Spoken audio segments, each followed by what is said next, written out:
Good evening. Happy Tuesday. Happy Arcfall Day.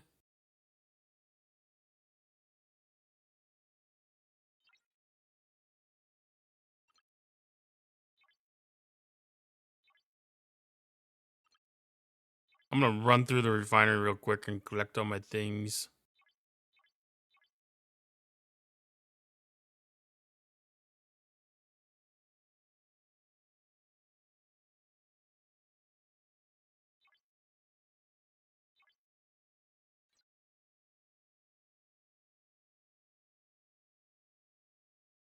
Oh, which of these was I doing? Max cargo.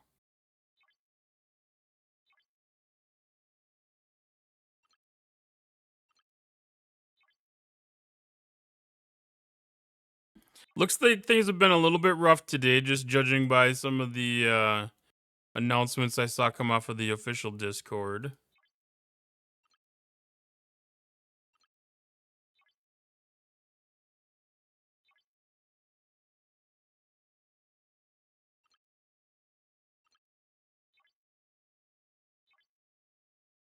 But it sounds like overall it may be a little better than I expected.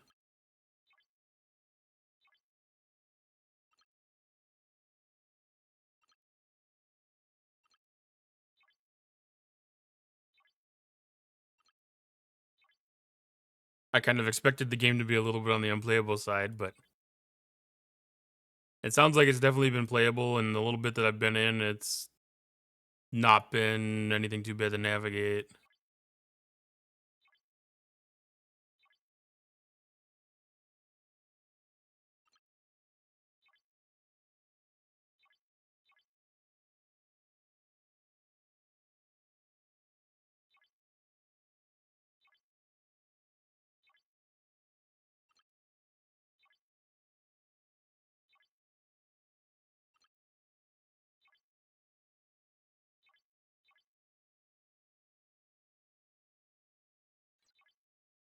All right, so let's collect the gifts for today.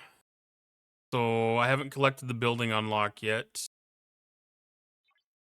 I did collect my directive claim from earlier.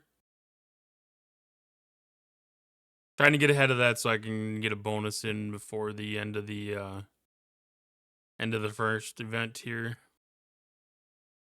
Matrix diodes for first mission and launch day gift. So they give you precisely one start.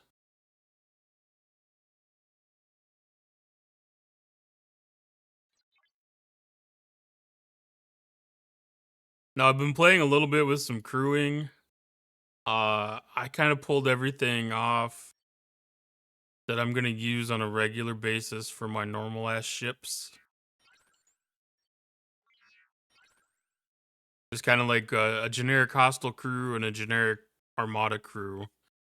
That way I can focus everything else that I need into officers that are gonna be able to attack the outpost hostiles.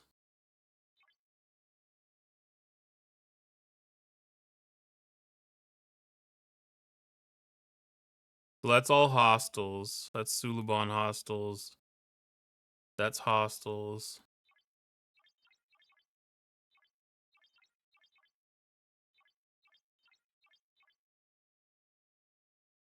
Dock is straight ship ability. I kind of pulled together a little bit of a weird ass crew here. I threw Yuki, Lorca, and Riker down. That's crit chance and hull breach. I just threw Yuki down because sometimes that shield stripping ability is useful. I've got Mariner down here because he's done straight on ship ability. Tendi as well. It's not based on hostiles or opponent type. More than likely, I'm gonna have to focus on officers that are from the earlier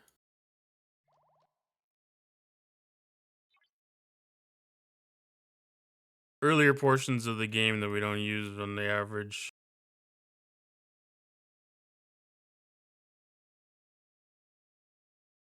SNW looked out. Except for lower dex abilities. There's a possibility some of the lower dex abilities. So like Black Ops Chapel is a lower dex ability that'll work. Boimler's lower dex ability will work. Above deck will work.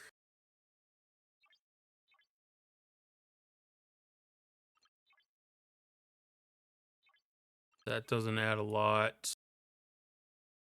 That doesn't add a lot.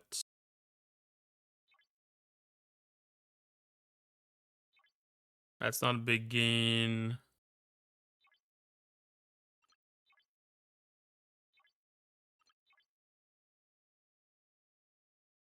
Enemy players ship.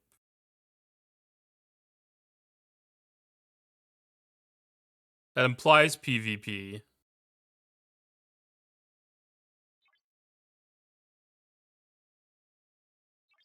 The Boimler has potential up top if needed.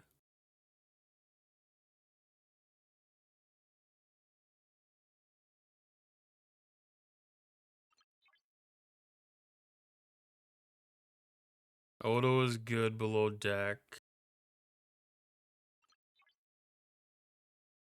He's Armada. He's Armada. PvP. Armadas. Cardassian Armadas. Hi Ryan, how's it going tonight?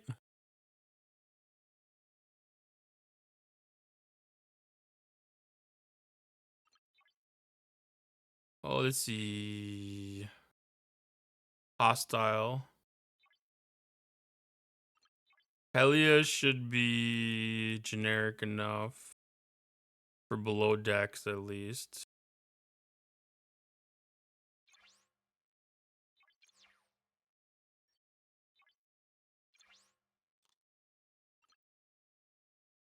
No, I want to go by group. Oh, let's see. Helia. Oh no, it's gonna reset every time I set an officer down.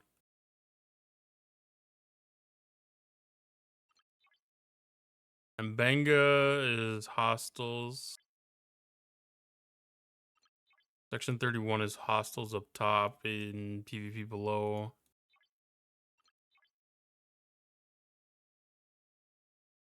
Kirk is non-armada hostiles. Non-armada hostiles. Scotty. SNW Scotty works below deck.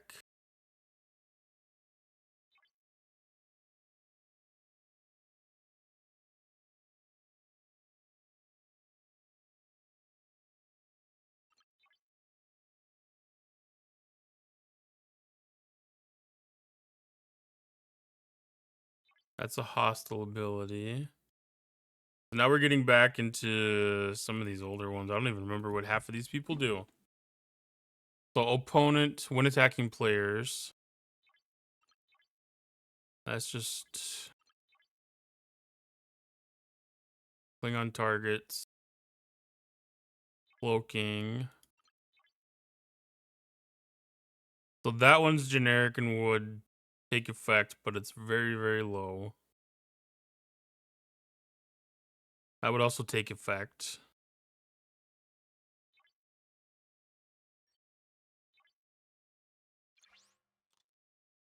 That's where we're starting to get into the juicy part, is when we get down to the... I don't remember what that crew is called. Blood and Honor?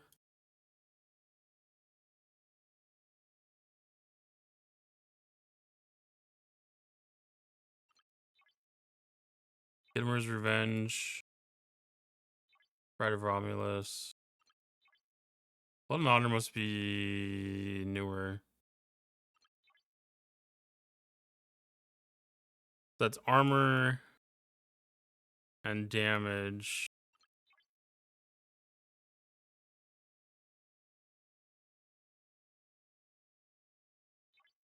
I'm a little bit above probably the effective range of this crew.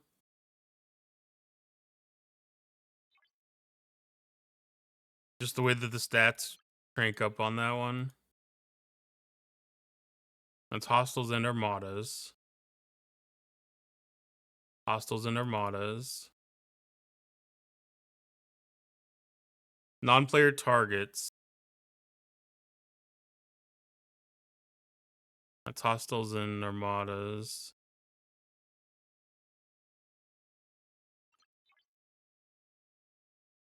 Non-player targets. Non-player targets should qualify.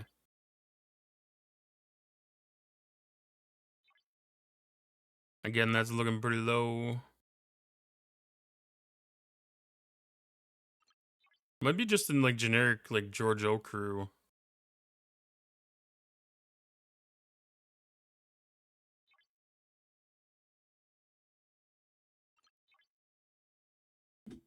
That's PvP from Saru. Tyler's damage increase. I'm cutting in and out bad.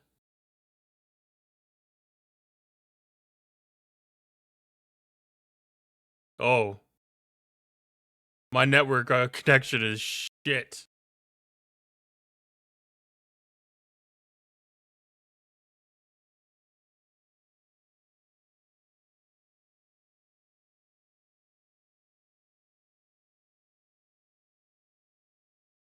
Ugh.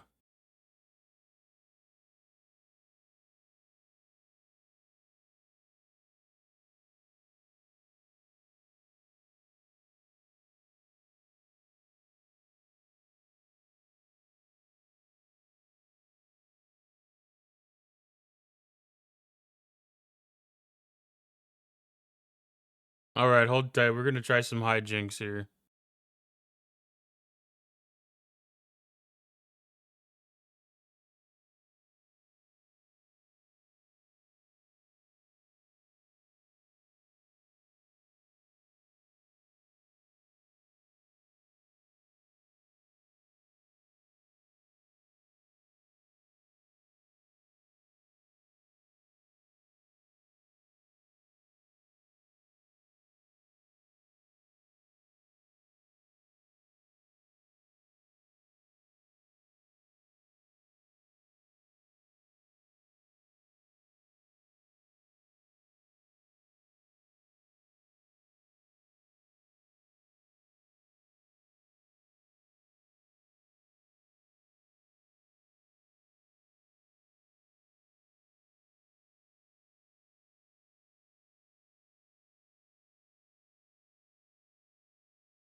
Let's see. Is this looking a little bit better? No.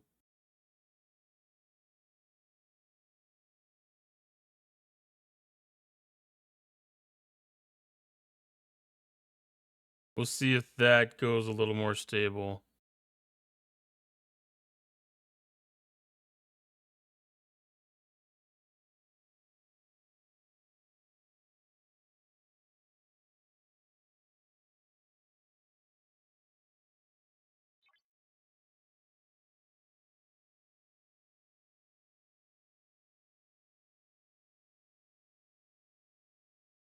No dropped frames so far.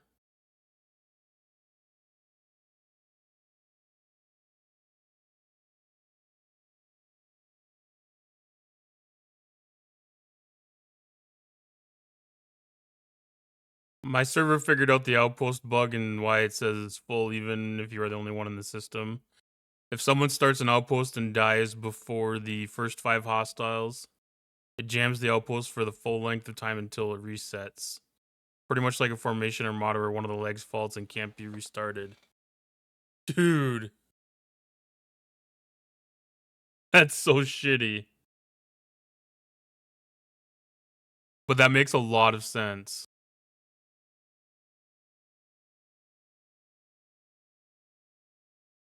That makes so much sense. Because that's kind of like what some of the Veil shenanigans feel like.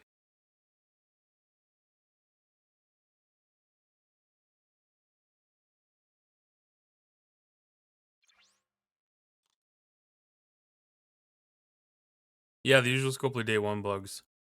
Well, that means that if you could get above...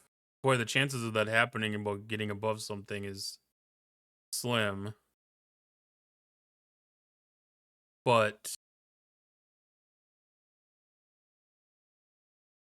Huh. I haven't seen that bug yet. I haven't been to the systems at all. Well, I stuck in this morning to take a peek, but...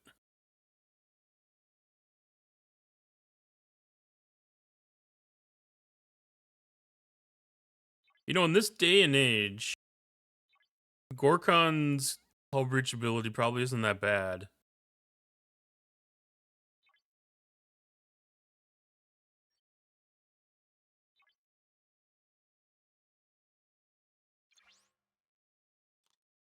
There's a lot of crit chance out there and available.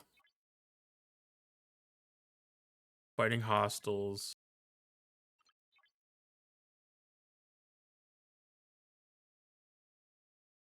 Non-armada hostiles. I don't know if there was any lower decks officers that were left. I feel like I've got them all picked out. PvP, no, hostiles. Hostiles. None of these are stupid and have opponent. No, because they would work against hostiles then too. What does he do? Tactic cargo. He's repair cost. Well, if nothing else, that would be okay.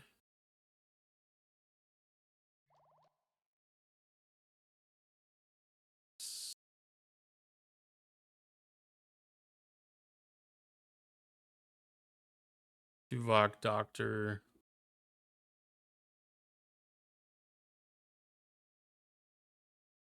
It seems to be stable after the restart. Hugh we're gonna say is not gonna work. Badgie does not have a dependency. Alright, so crit chance, hull breach, shield strip, mitigation, crit chance, hull breach, crit damage, mitigation.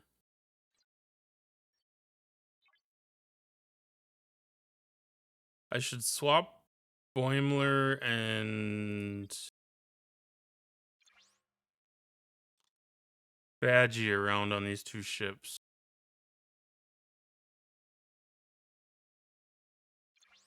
Ship B, no, C, D, ship D is Boimler.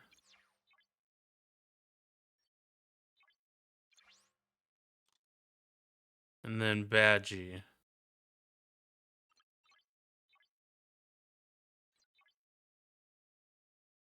Okay.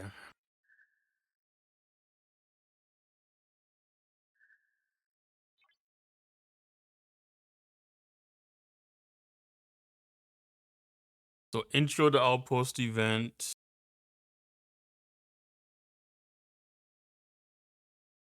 These are 3-day events. So an SMS for meta. SMS for meta. Conquer and Outpost.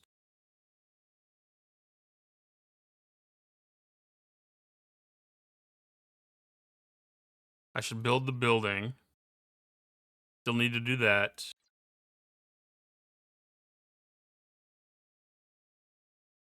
Oh no, lag is setting in. Stream is dropping frames.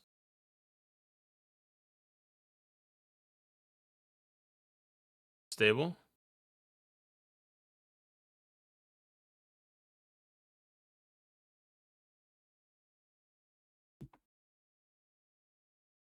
I did a good test before stream.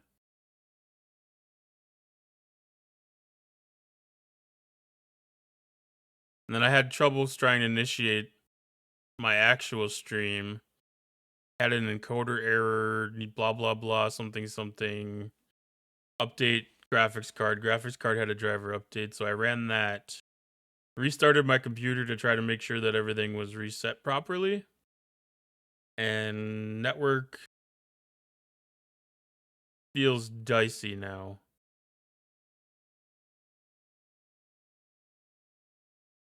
It stopped at 1200 frames dropped though.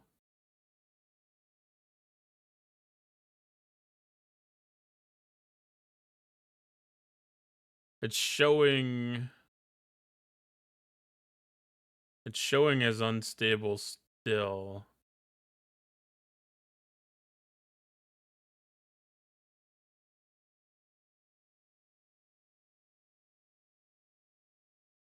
But it doesn't look terribly bad. Oh, as I say that.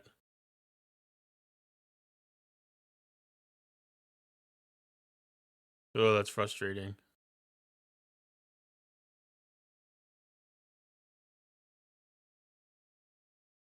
Oh, where's stream health? That's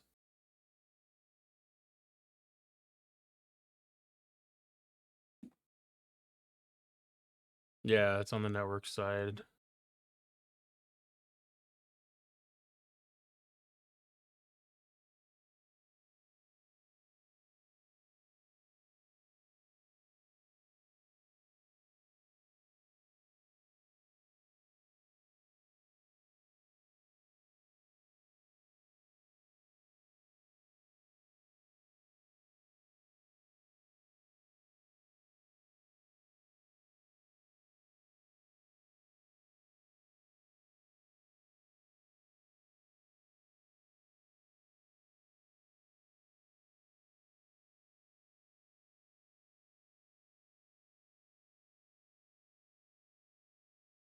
I don't know. We'll see.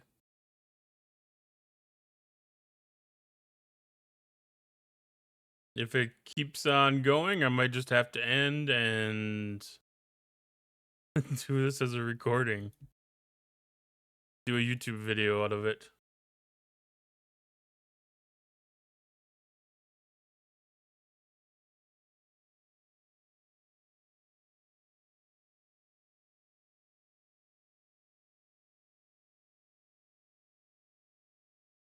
All right, so we're good there.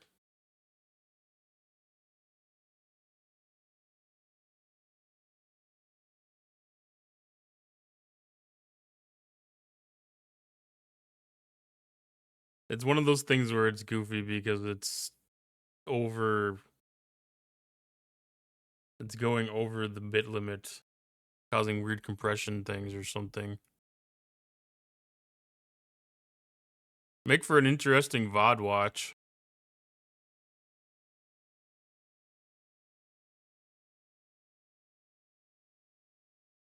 Okay, claim 1 directive claim. I did that earlier. That lasts throughout the entire month. Outpost defender.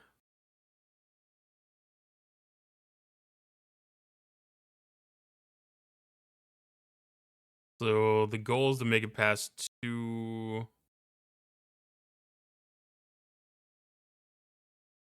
waves.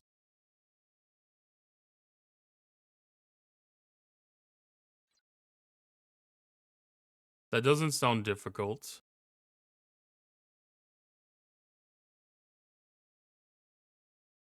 Did my mission key earlier. Let's see.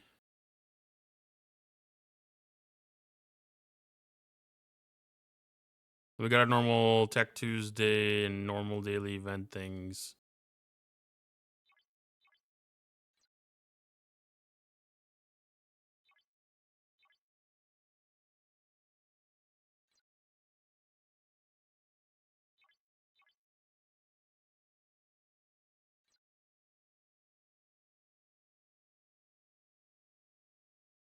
Artifact hunt. So that's spending tokens. I'm gonna spend those tokens real quick.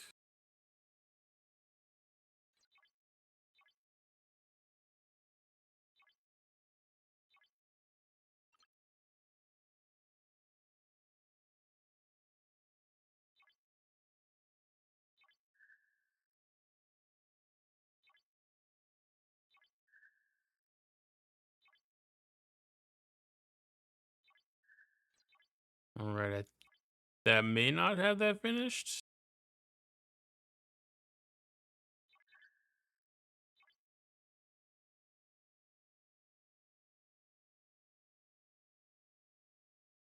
I like how this loads very slowly.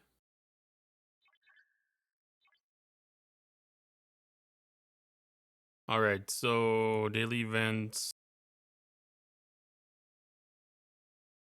So I need to get just the slightest hint more.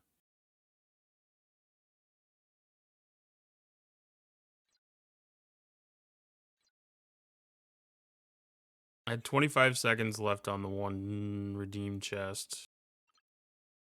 No, 2 minutes, some odd things. We'll do one there.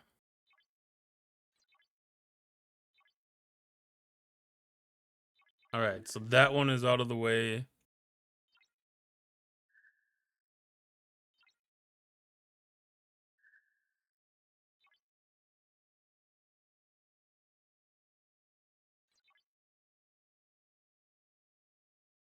Okay.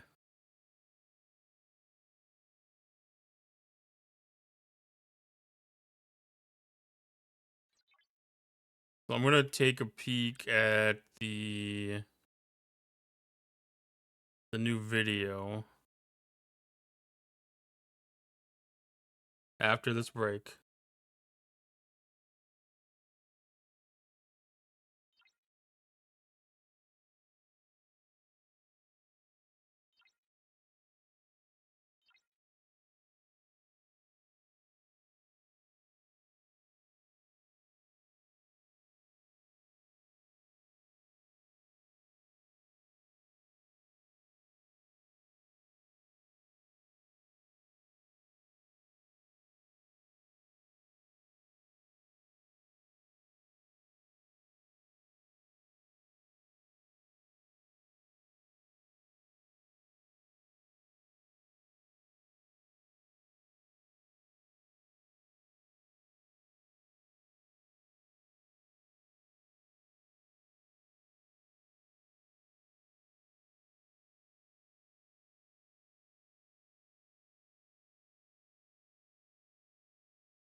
Okay. The video. Oh, how the hell do you get to those videos?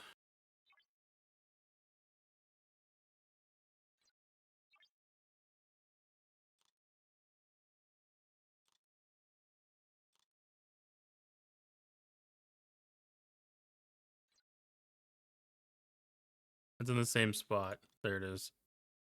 I had to think hard about that one.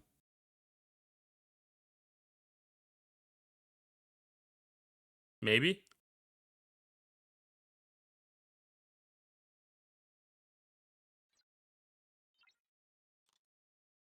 Well, the one time you actually want to see that stuff. What does help do? Yeah, I don't want that kind of help.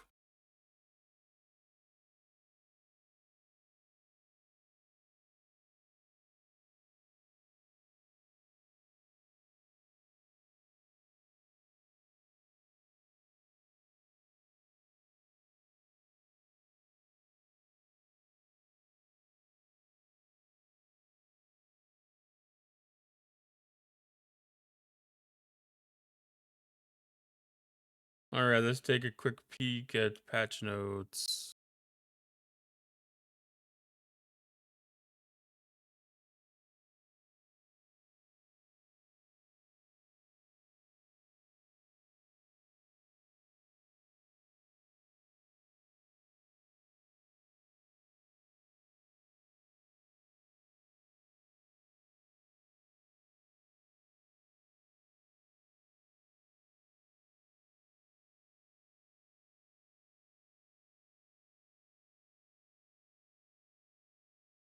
Coming in hot.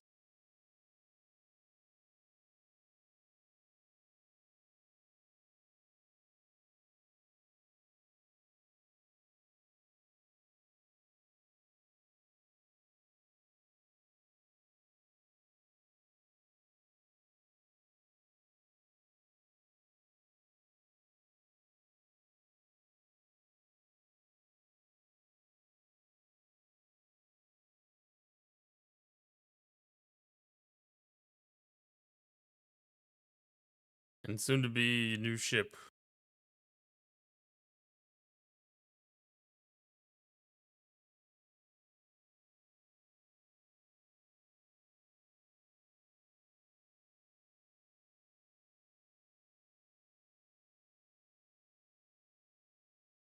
That's actually pretty cool.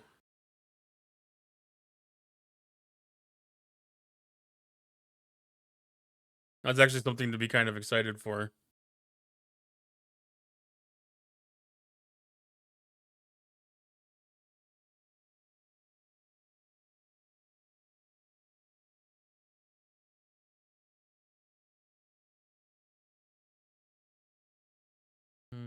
Don't really care.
Was that a bulk upgrade that they did? That must have been a bulk upgrade. 1800, 1828 days.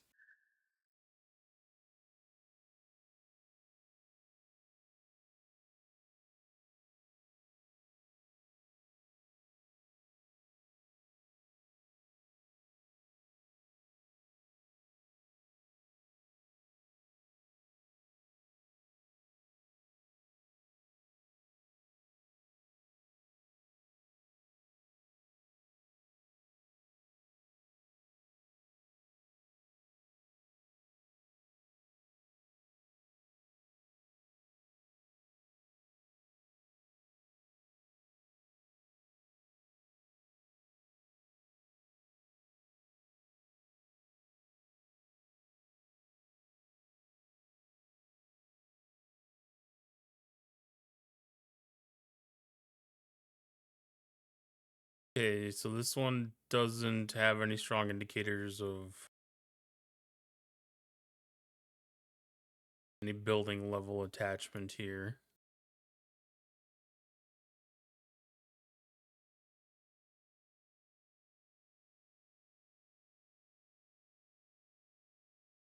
Oh, that's actually kind of nice. I thought the fragments are going to be related to the outpost defenses. So this is actually a passive income.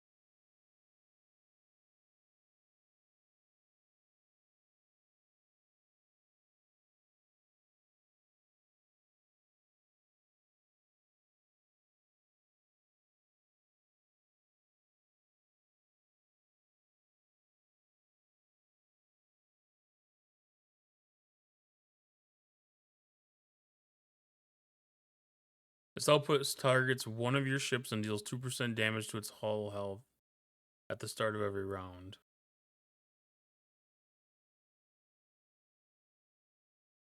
Isolated damage by 20%.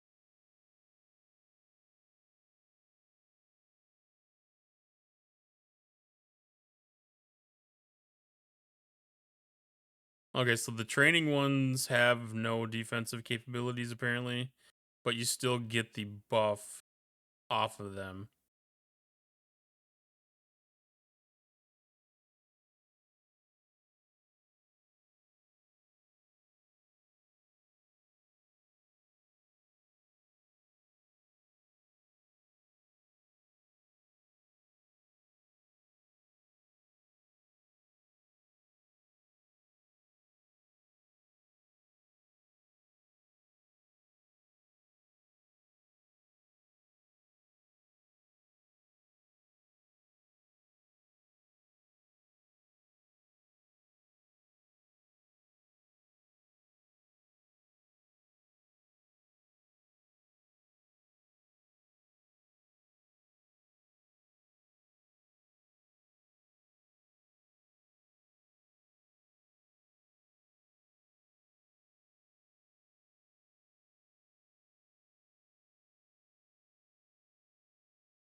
All right, Nog and Hierarchy.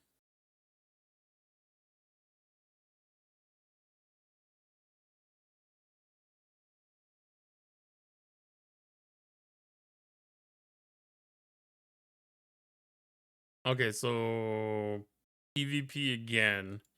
Villains and control. What do they call them? Status control?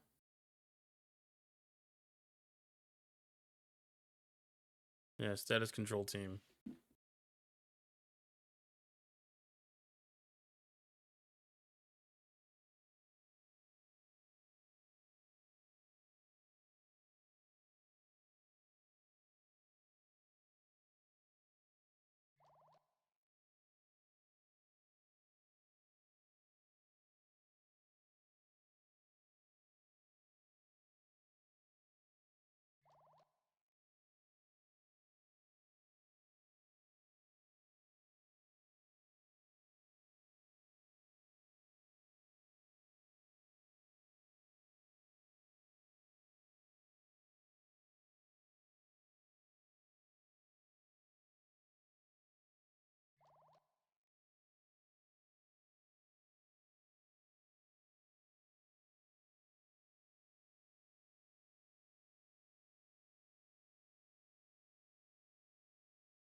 So bonus amount of transigen, increased loot from hostiles. Hostiles or modders or outposts using Serene Squall. Interesting.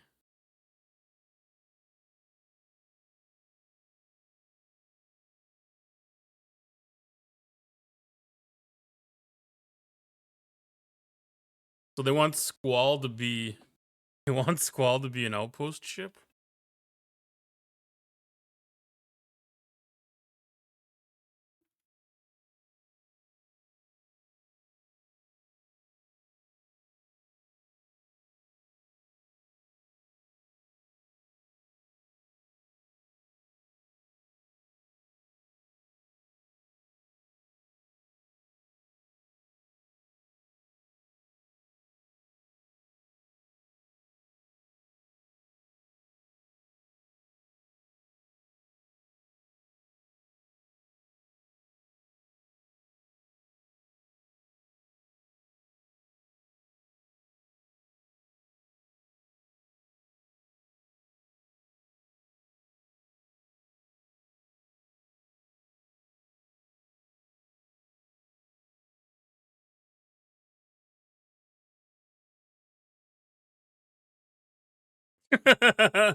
They are really, really, really pushing for the Revenant to be used for that as well. That's an interesting combination. The video still didn't load. Alright, well, I guess we don't get to see Tiger's video.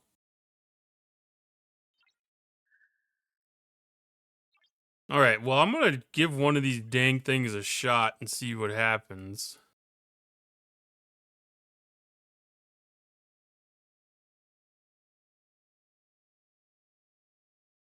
I feel like a 60 is kind of my sweet spot. I went to the 51 system this morning before the Arc actually launched.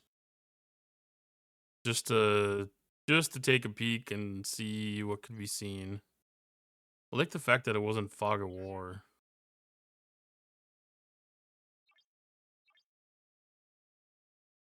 So I need to build outpost control center.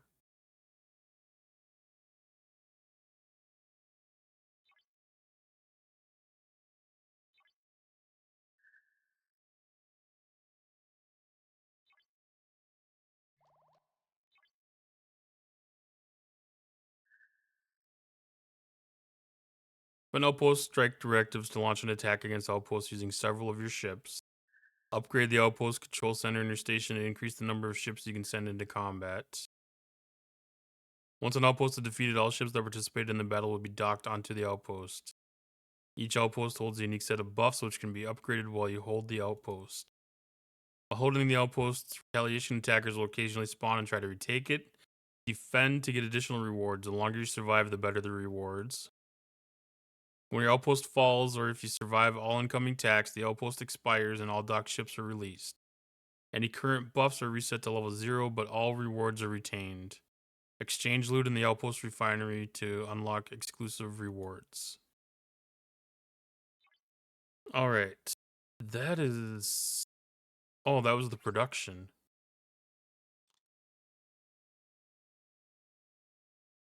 That's the material fragment.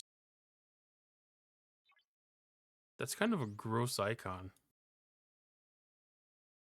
Like caged purple transigen. No, refinery. So outpost refinery. So G5 exchange. And that's the defeating outpost credit thing. G5 exchange. Solo outpost credits, solo outpost credits. The same thing, ignored that one. So on rare, we're at 300 to 150. As operations level increases, rewards are increased at the trade-off of higher claim costs. Typical. Each chest contains one guaranteed roll of Sigma Par Steel, Sigma Tritanium, and Sigma Dilithium, and 5 guaranteed rolls of 6-star materials. 50-50 shot on a normal pull versus big pull for the resources. Materials.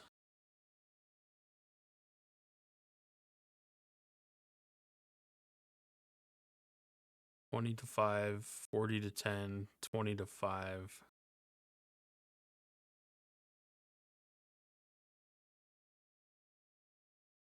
So that's 100% there.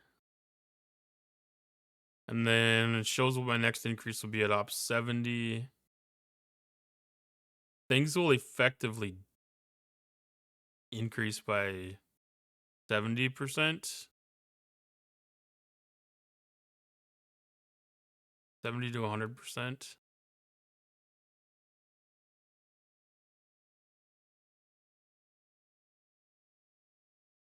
Just increasing by an equal amount. That's a weird offset. 70 to 100% increase on payout, 70% increase on cost. Net in the long run is probably a win or a gain. It doesn't look like there's an actual guarantee. An actual guarantee for these values to be guaranteed a rare, guaranteed an uncommon, and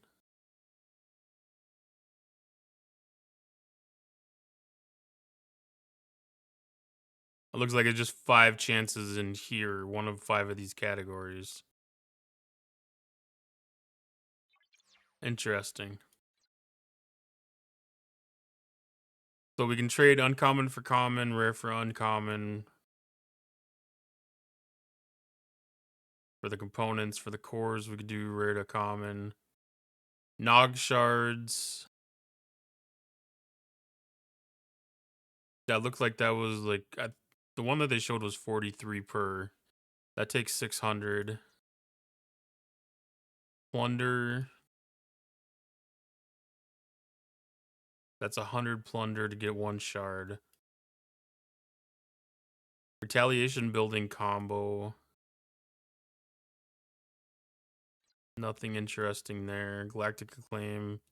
Premium Ear Dust. Conqueror's Title. Hijacked refits.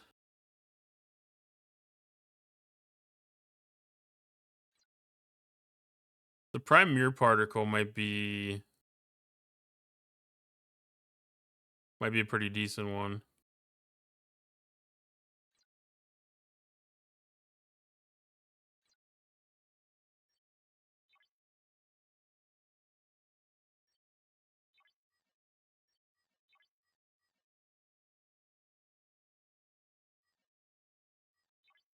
So these rewards, that's not a lot of the plunder or anything.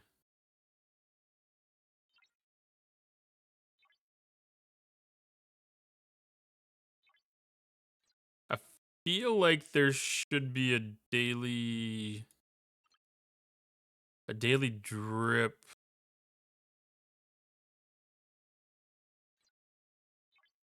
I guess it's just the starts, the directives.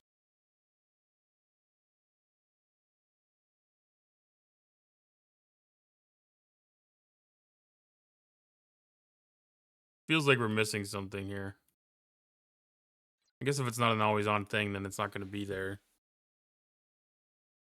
Okay. So, milestone achieved. We got common solo outpost components, which is for upgrading the buffs on the outpost.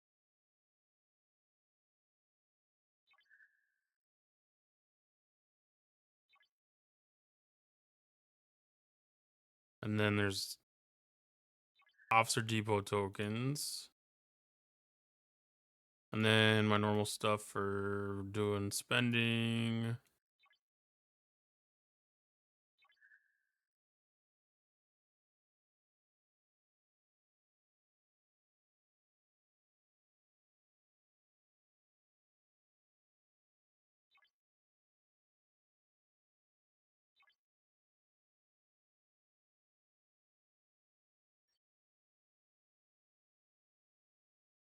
Go to.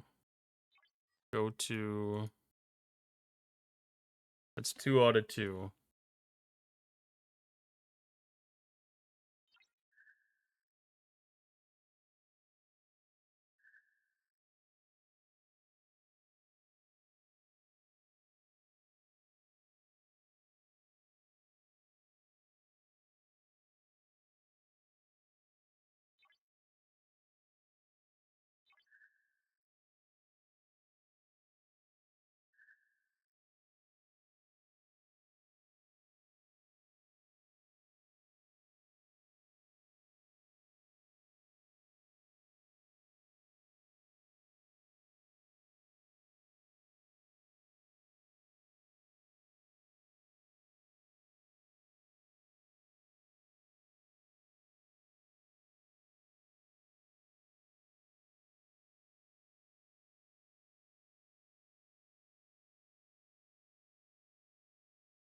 A minute 47.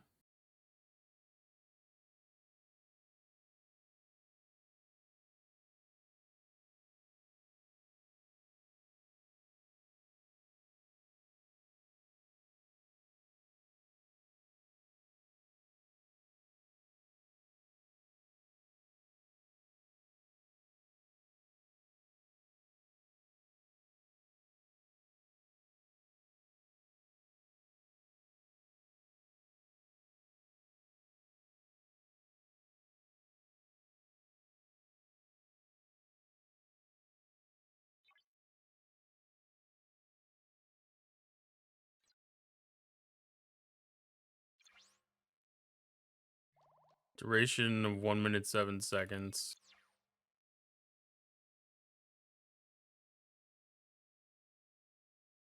Probably not much of that.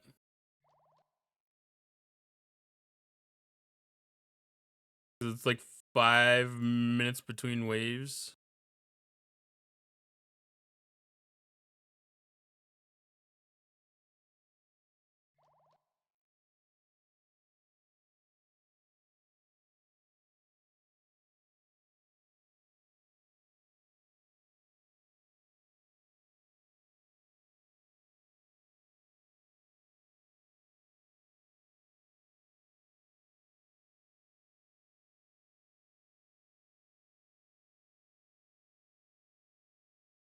All right, 5, 4, 3, 2, 1, 0.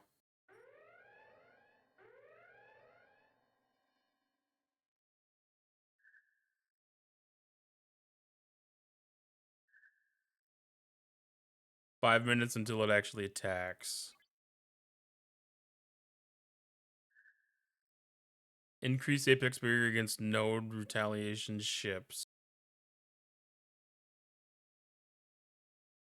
Reduce critical damage. Increase PvP.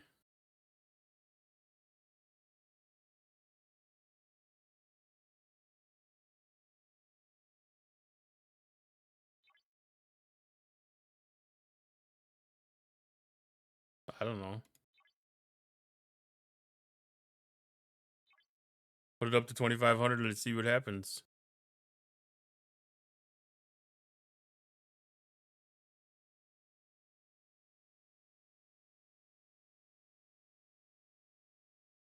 So I honestly don't care about the PvP side of things.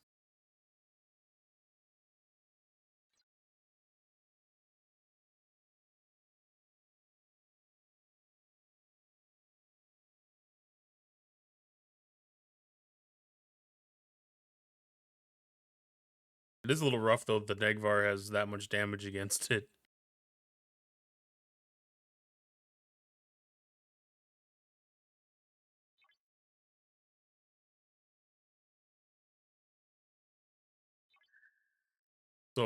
outpost pass points,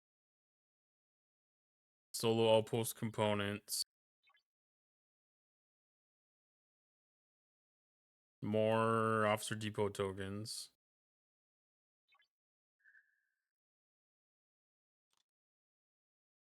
So that completed this battle pass event. So in 2 days, we should get a refresh on that one.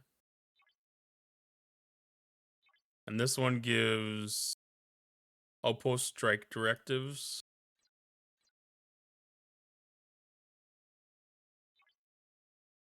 which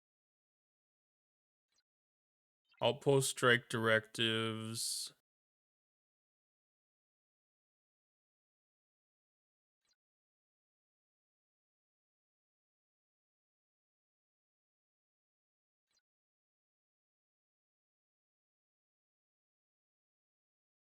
Oh, is that that's the directive to start it?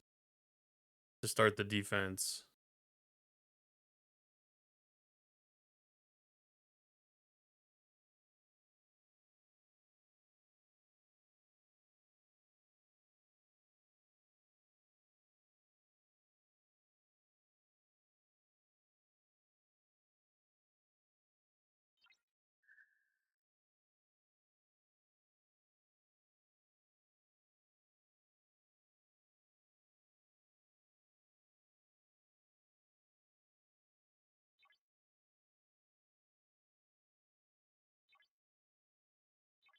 So that'll give more of the component upgrades.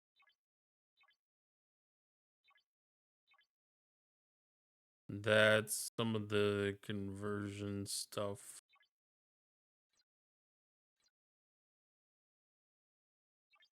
So now,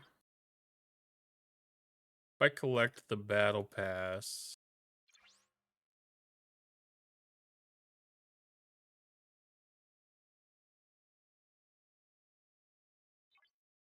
that's just stuff to start.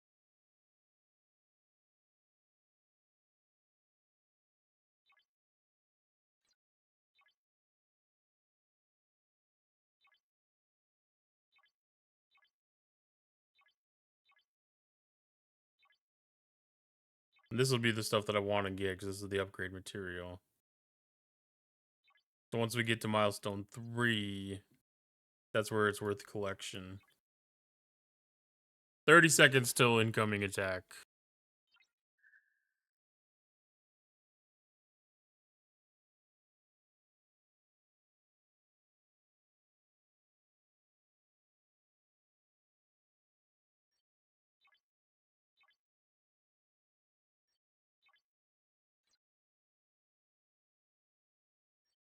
I don't know if I could understand by the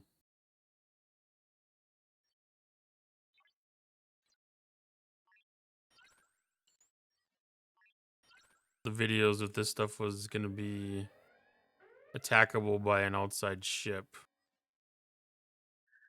Okay, Kaskari and that died together.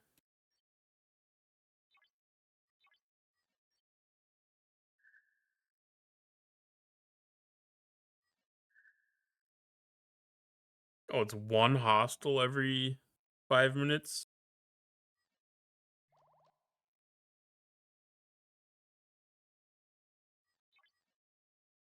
That counted as a victory. Oh, both ships attacked. Okay.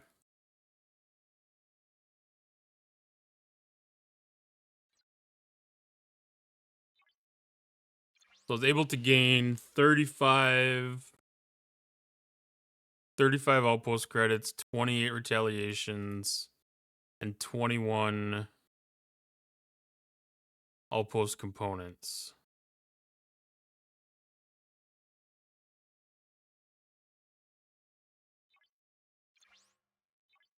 With no victory chest?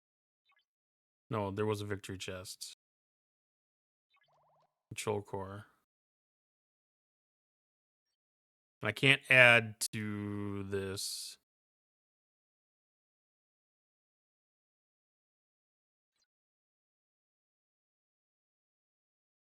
So whatever's here is the only thing that's able to attack.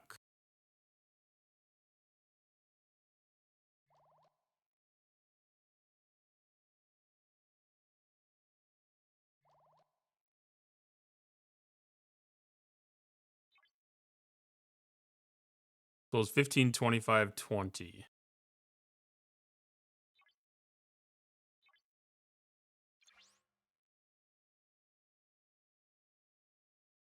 So that was like 40%.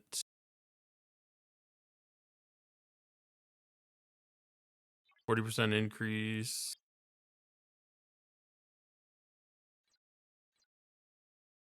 So 5 does not appear to affect that.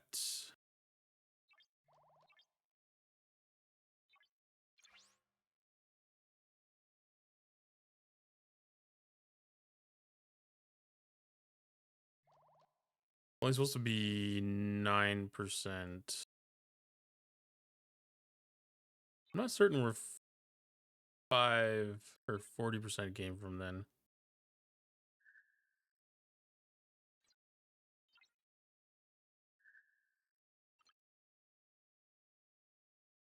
So 3,000.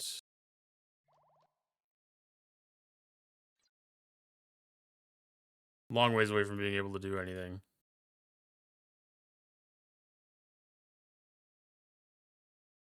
No plunder yet. Nothing there.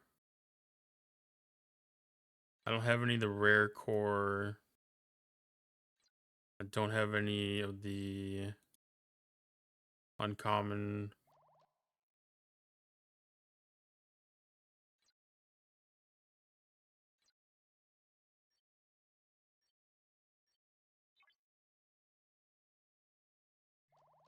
All right, minute 16 till wave 2. 72 waves. No ads.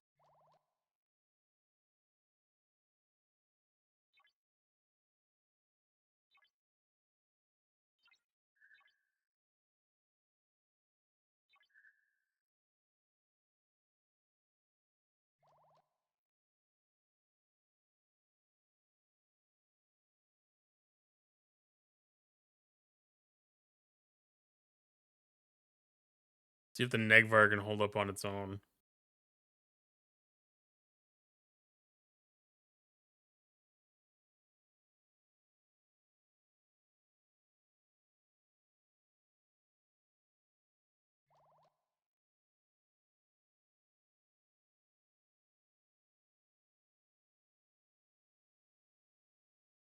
If we can, then that gets to wave 2, which means that we get the credit that we would need.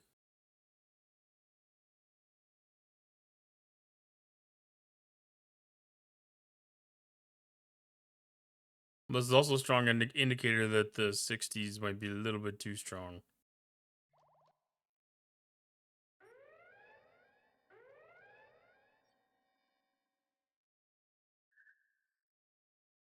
All right, Negvar survived.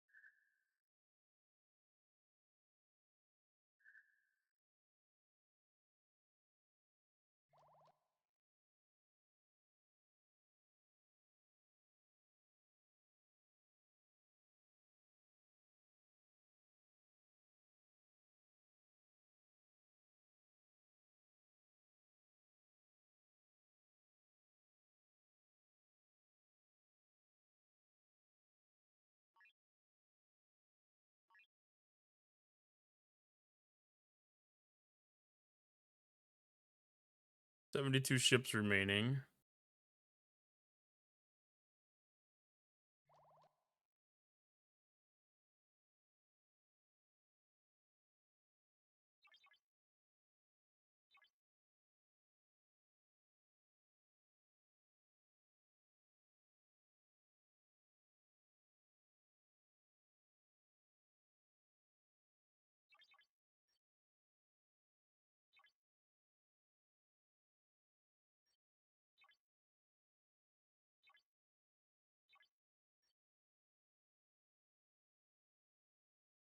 I don't know if a guy can cheese the system, but I'm gonna give it a shot. News announcement. The fixes for 2 of the solo outpost launch issues are live on all servers. The team completed sanity checks, and we are monitoring live performance. In some cases, outposts end earlier than intended after a client restart. Some outpost upgrades also did not apply correctly. A timing calculation and the safety routine could prematurely end an active outpost after a restart. That configuration moved from staging to live in error.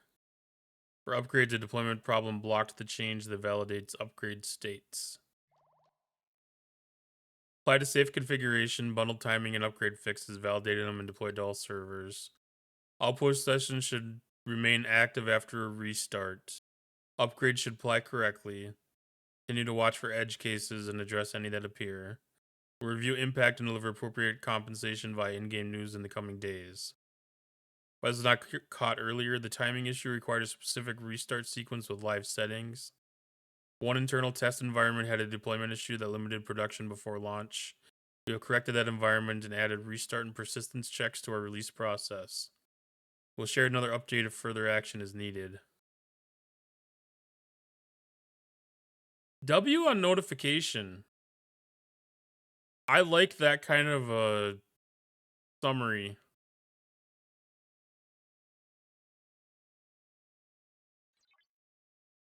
I like that kind of summary. That shows a lot of transparency.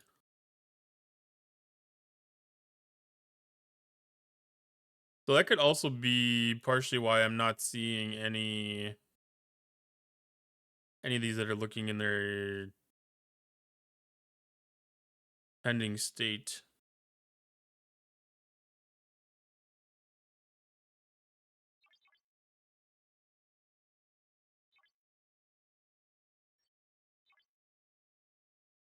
Minute 20 left.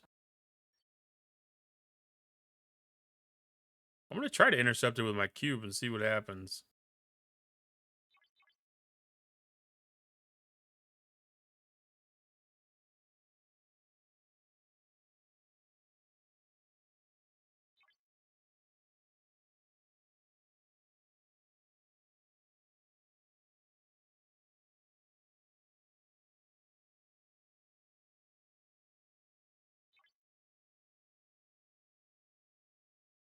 I might take a second run.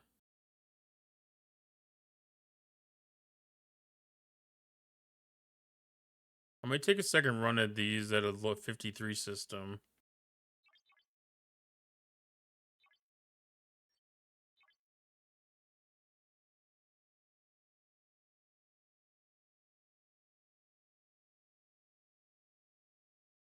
All right, let's see if we can attack the attacker.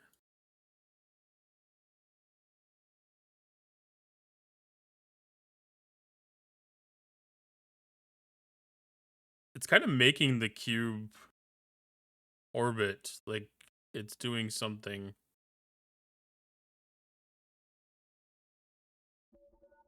Invalid target. Okay.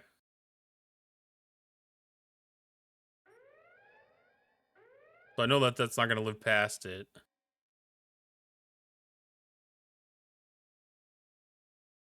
So it looks like it cleared it.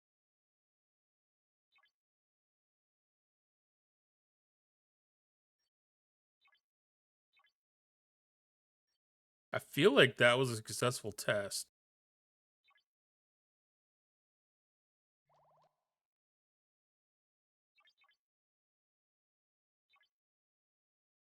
Can we see?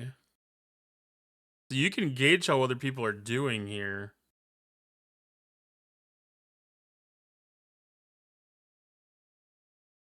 Interesting.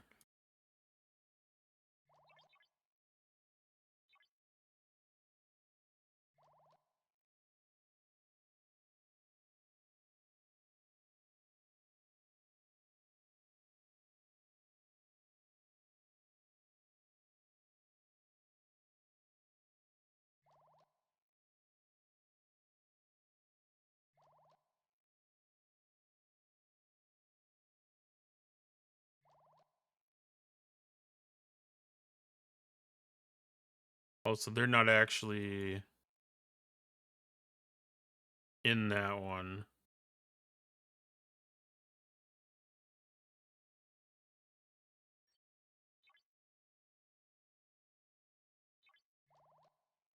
Okay.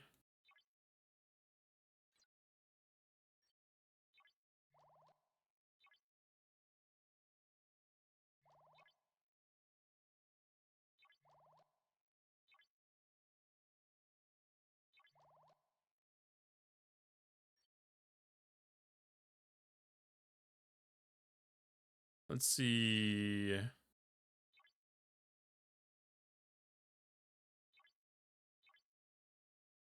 Get 300 more starts.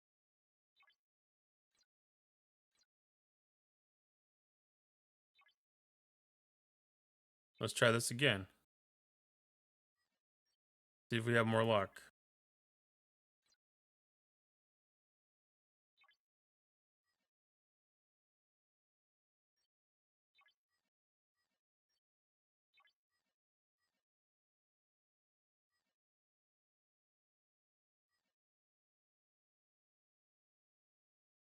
Now that there's a little bit of experimentation. Is that the same update? That is the same update.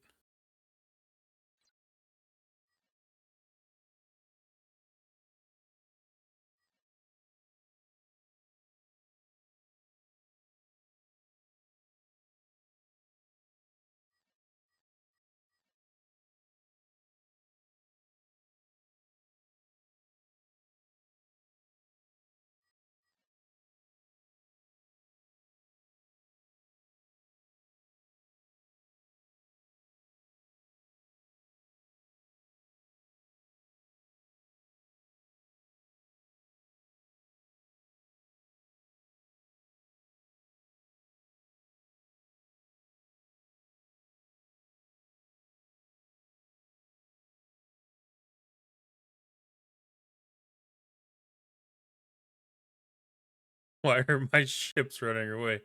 This weird mechanic that's been in this game here lately where the ships drift randomly like that has been weird.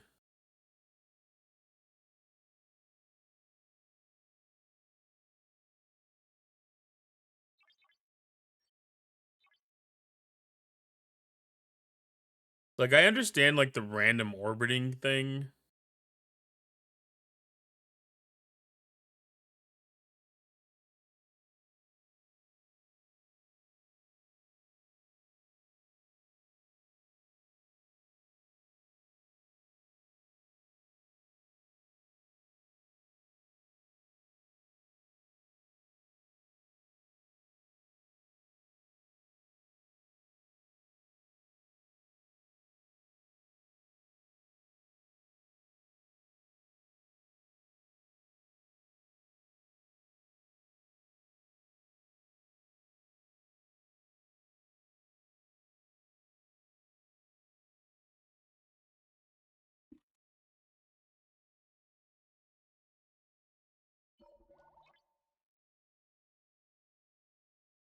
It feels like my ships are just skedaddling.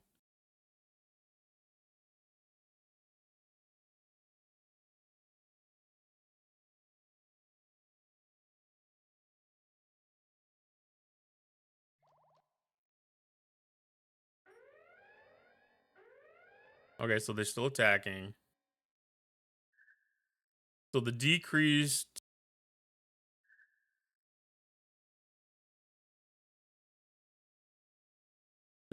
ability from it was 6% in that other system, 2% making a huge difference. The node ones may be the toughest targets.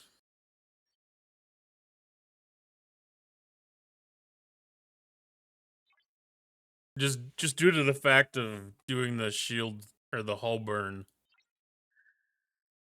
I'm curious if this 63 goes up to 8%.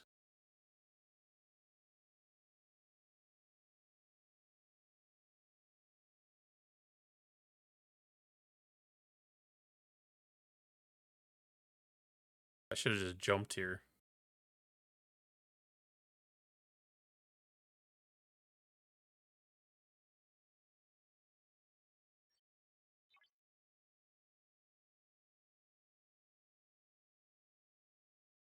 Well, it's a strong indicator of good success.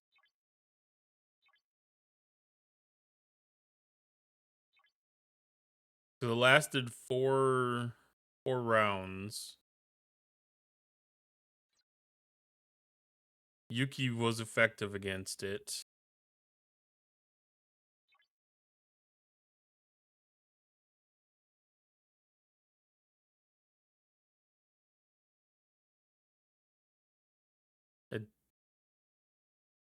It didn't specify any officer abilities in round 1. No, it did. Yuki 5 on Riker.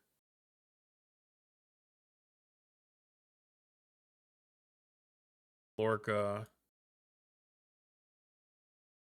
Gorkon. Okay. So all 6 of my officers are all, yeah, my crew, my bridge crew. All 6 of the bridge crew took effect against it.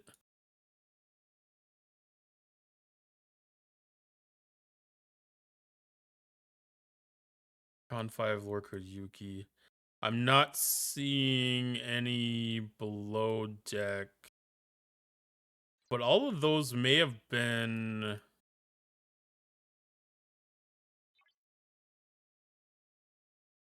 active abilities that are stats inducing. None of that's based on combat. That happens outside of combat.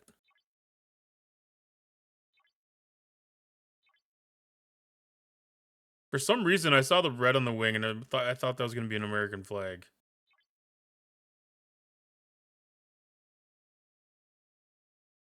So yeah, none of the below decks abilities would be a procced chance. So they're not going to show up. So all of my abilities should be working.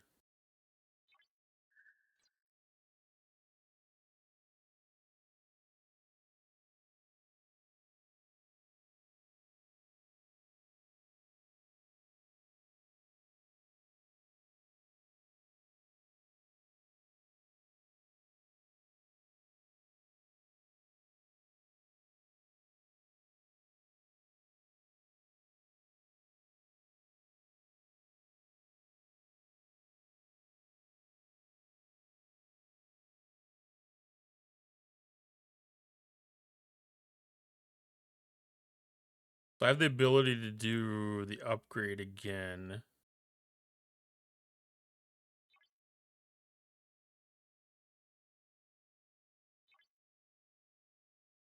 Set her to 2,500.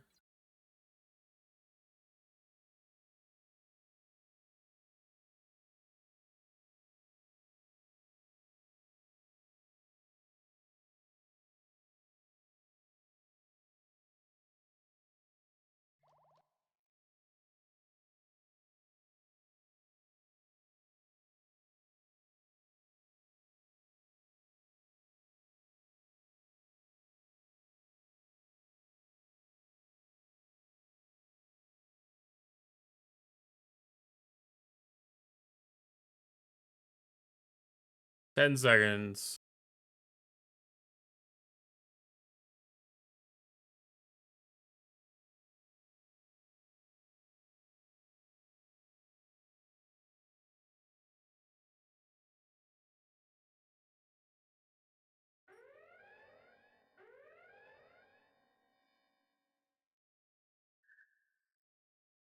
Okay.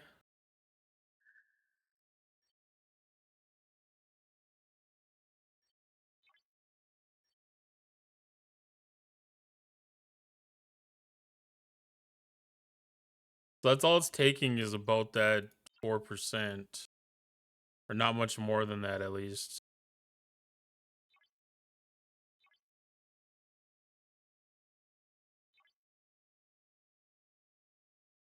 Let's see. So what's taking damage? Kaskari's taking damage.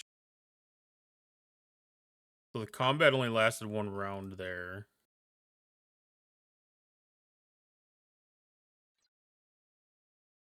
Against the Outposts.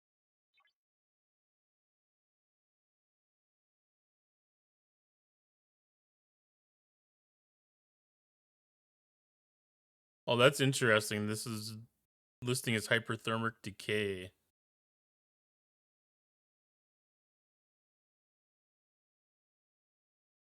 That's how they're doing their 2% damage.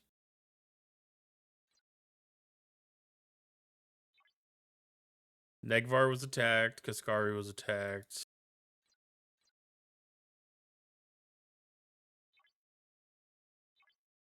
So this is working kind of like an armada as far as combat goes. Although that one is attacking. Negvar took all of the brunt of that.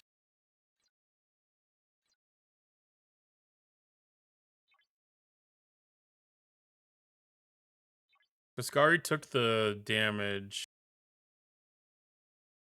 Combat damage, but the Negvar took all of the.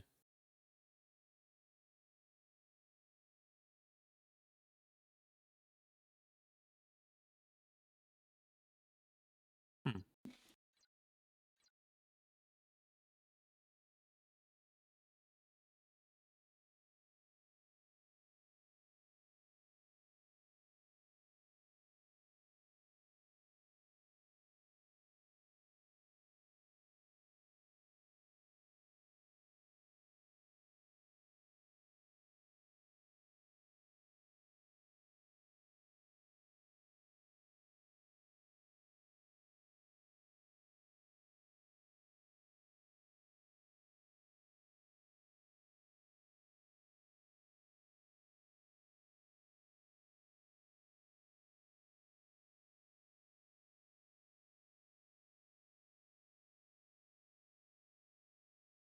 That's still going pretty good. That gives me a lot of confidence, actually. What do they got for crews? Oh.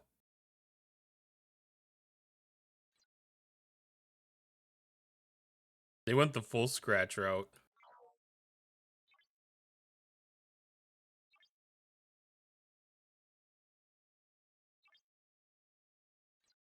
Your universe grinding crew.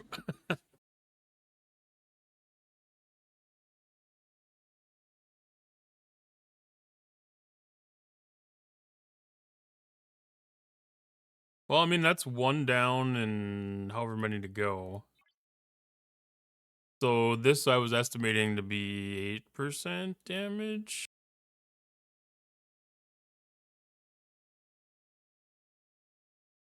8%. Boy, that's getting aggressive real fast.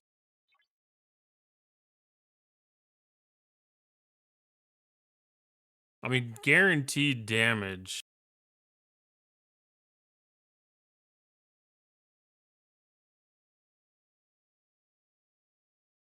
Guaranteed damage is also always very rough because you don't have any possibility to do any mitigation against it.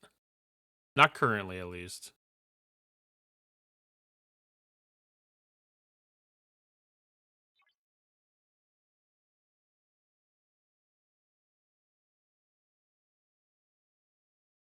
So this should be 10.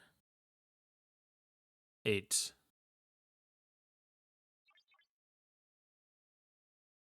Oh, it's another 63 system. Oh, I can actually navigate to the 70. I'm actually surprised.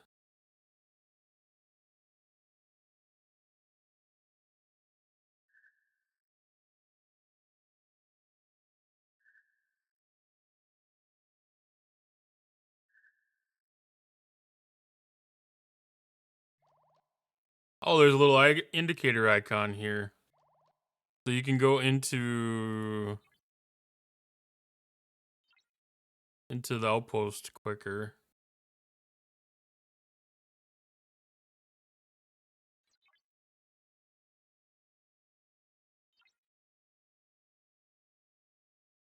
That almost implies like you could have multiple outposts.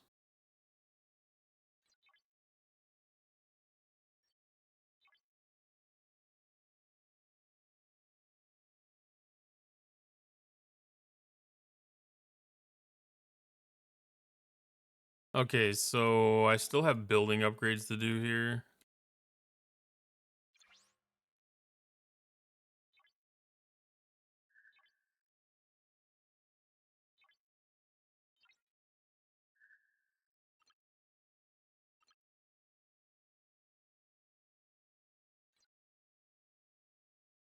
It's gonna take a lot to get anything actually redeemable.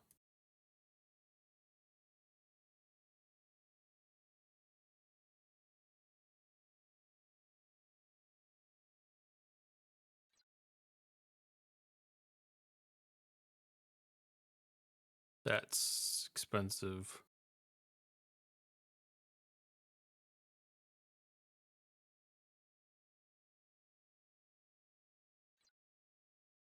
There's not a faction store component to this or anything, is there?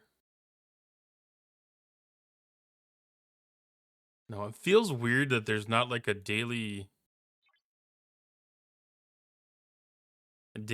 claim for building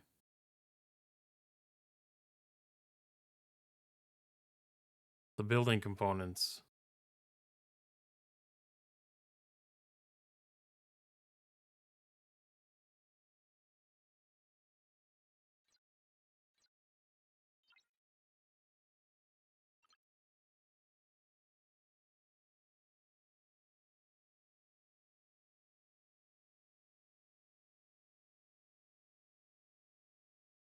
That's solo outpost credits. There's no building thing there.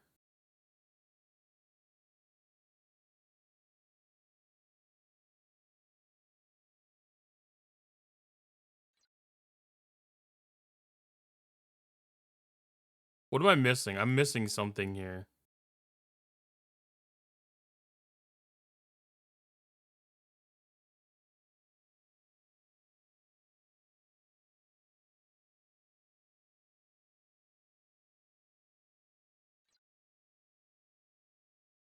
Or does it come directly from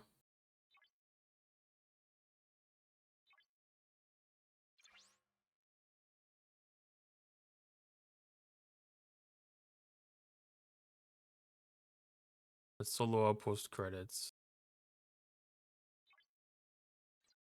I'm missing the redemption for the building stuff.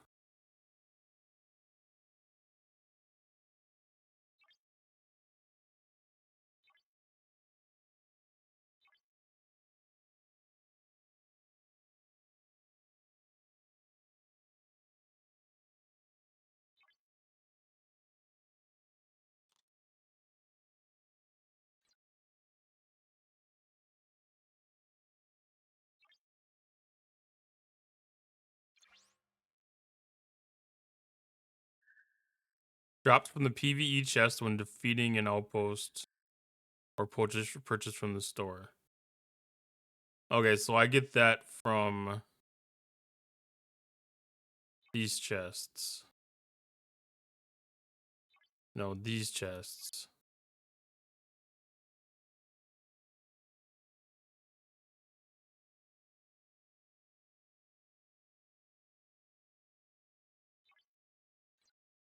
Okay. So a it's a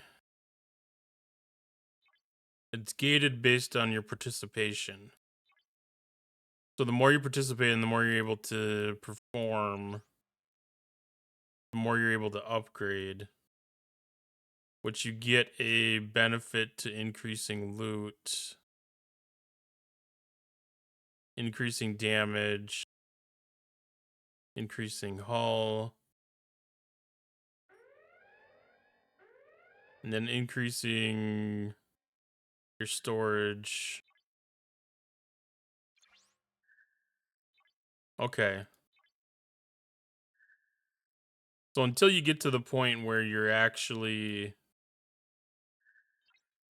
making enough stuff to do these redemptions,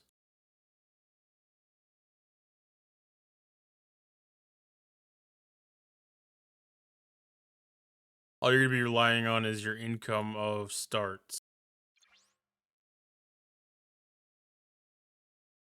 So I'm basically taking starts plus tritanium and converting that into upgrade materials. Okay.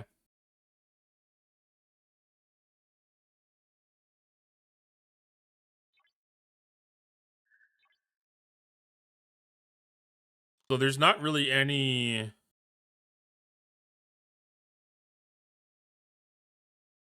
big change until this hits 40.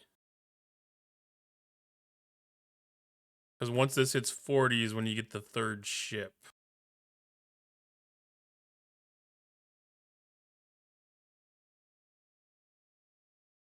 So if a guy was gonna spend money in this loop,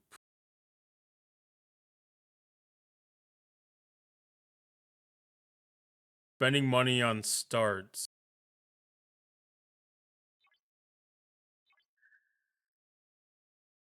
might be most beneficial.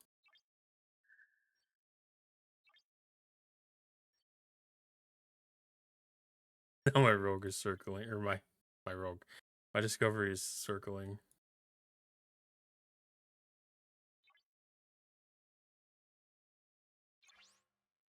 Okay, only one outpost captured at a time.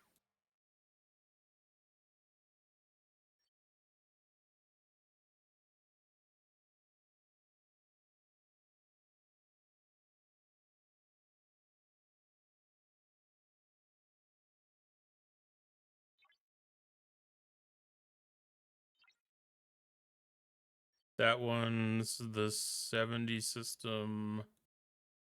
That one goes up to 12%. That's crazy to think about, though. Let's go kill some Klingon hostiles.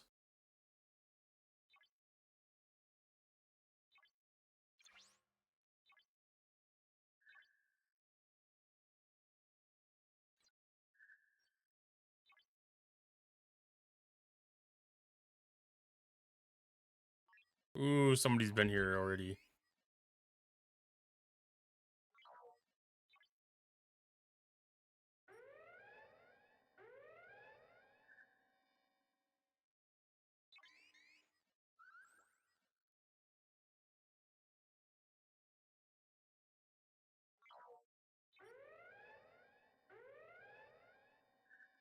Well, it looks like my internet connection stabilized at least.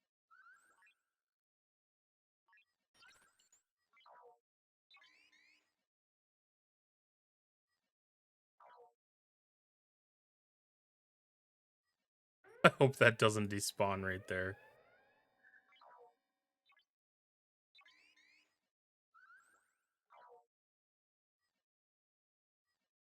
It did too, didn't it? Or was it already damaged?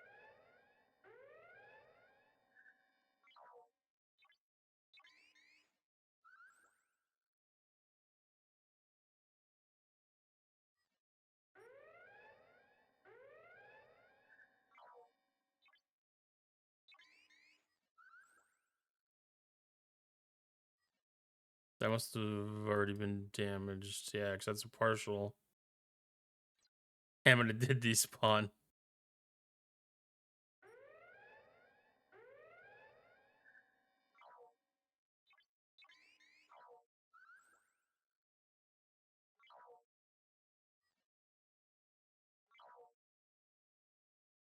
Did both of them?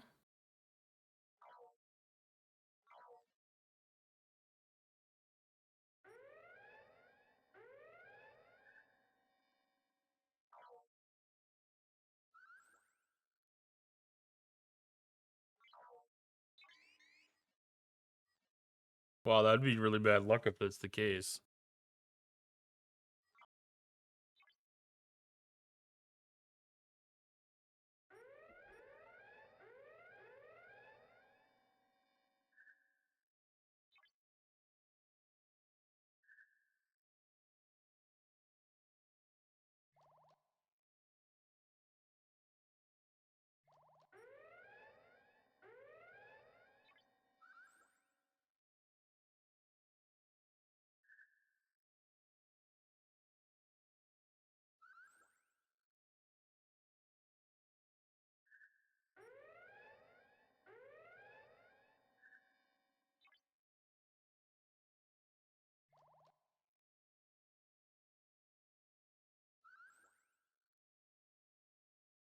Hello, Ice Wolf. How are you doing tonight?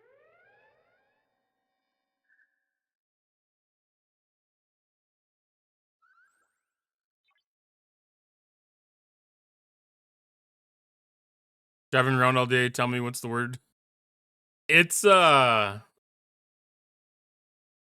came to the game late, so pretty much the problems have been kind of sorted out before I got here. World Series Dodgers shirt. Nice.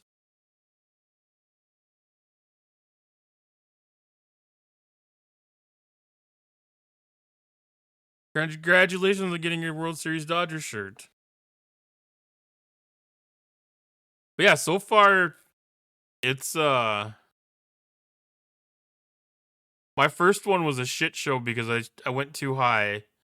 I ignored DJ's advice and I tried swinging up to the 60 system. Yeah, I tried the 60 system. I was able to do 2 waves there. So I jumped down to the 53s. I figured in the long run, it doesn't really matter because the rewards are basically trying to get this building upgraded.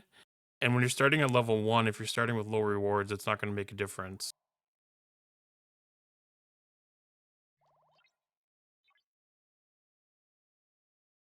And as you're doing these waves, the levels that you get out of it are increasing too. Where's my other ship? Oh, there it is.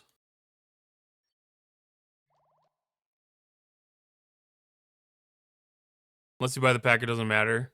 Yeah, I'm not even certain if the pack's a great value at this point, even.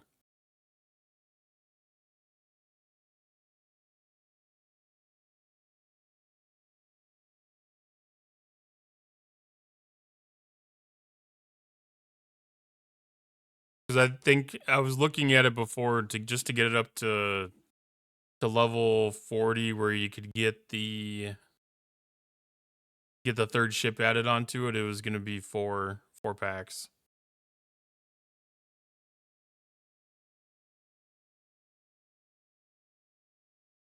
So I almost feel like starts might be where the bonus is here, possibly. Like you might get a better payoff off of getting more starts than actually getting the building materials. It all depends on where you can hit.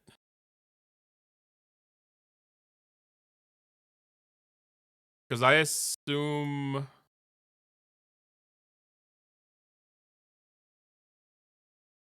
I haven't quite figured out where everything comes from yet. Like you've got 72 waves, but they're giving you Retaliation 1 and Retaliation 2. And then the Outpost. I don't know what any of that really means yet. I haven't figured that one out. I know what I'm defending. I'm getting these 3 rewards. I'm not getting those 4 rewards. Because when I look at my last defense, I'm getting a little bit of a bonus because of the building level already too. Because like I'm getting 14 of these solo outpost credits. I believe it's 10. 10 of them here. So I'm getting a 40% boost. Oh, here comes the next wave.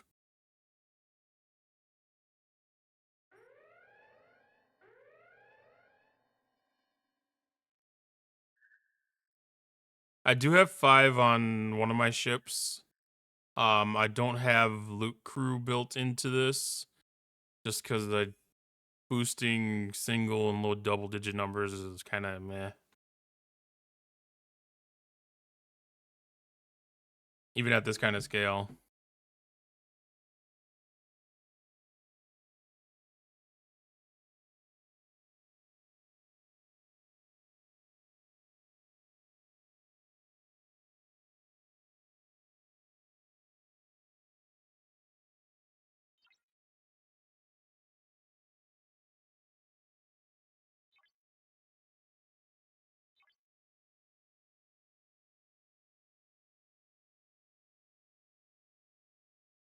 for 6 hours. Yeah, that's you're not actually doing anything. This is all 100% passive as far as I can tell. Because it's automatically defending itself. So these are just 100% set and forget. So like I took my first two ships off.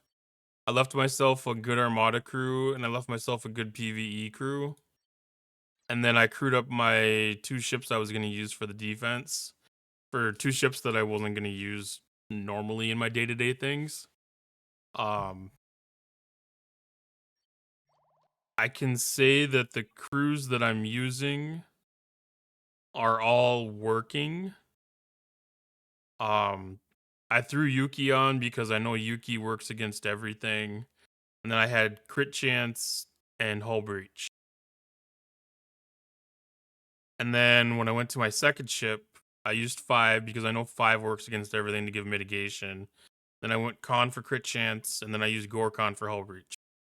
Because I always know that if you have crits and hull breach, you're outputting damage at an accelerated rate. So it's a good starting point for trying to pinpoint stuff on these new hostiles. And then all the below deck stuff that I have, I've got the lower decks crew because none of their stuff is based on, or at least most of their stuff, none of it is based on opponent type. And then Pelia was not based on opponent type. And this is SNW Scott, not based on opponent type. And for my other ship, that's SN or the Black Ops Mbenga. No, SNW Chapel. SNW Chapel. And then Badgie, Odo, and the Chalk. Because again, all that shit's not based on any kind of opponent type. So I was able to get as much stuff out there as possible. I don't think it's Section 31 in Benga. I think Section 31 in Benga is based on hostiles.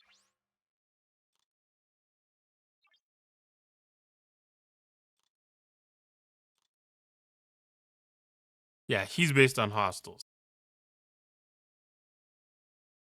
But he doesn't work.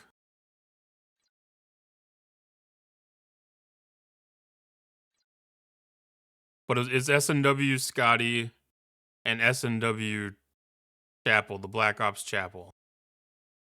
One does the shield, the base shield increase, and one does the base health increase.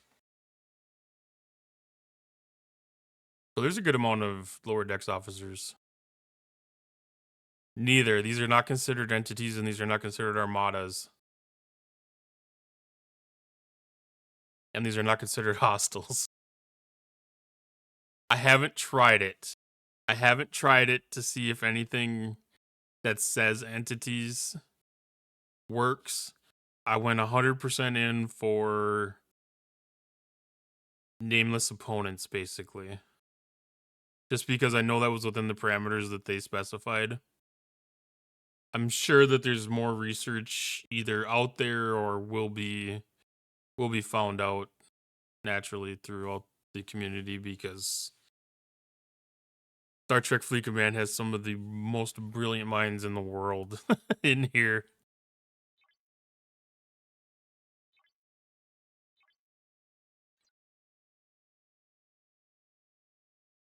I have early copy. I don't have it up right now, but I was looking at it earlier.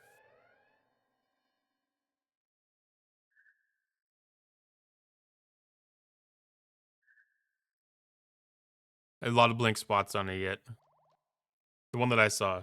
I think it was a Jules spreadsheet.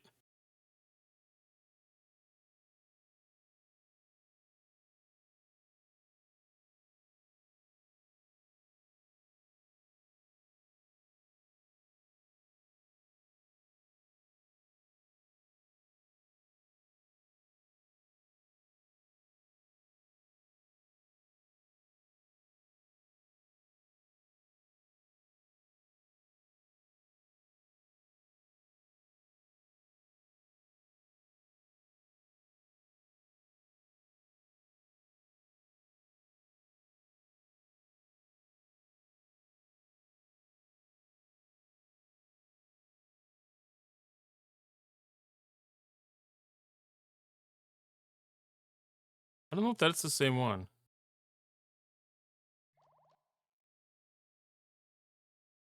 Ooh, that one's got a D access denied. It doesn't like the edit portion.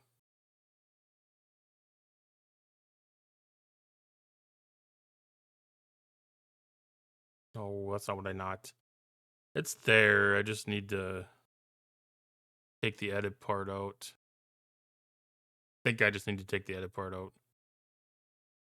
No.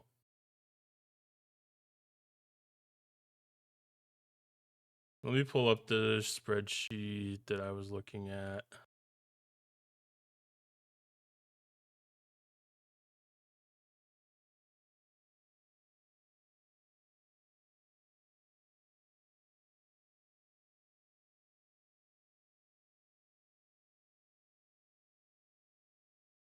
Well, I guess I was looking at the data collection sheet.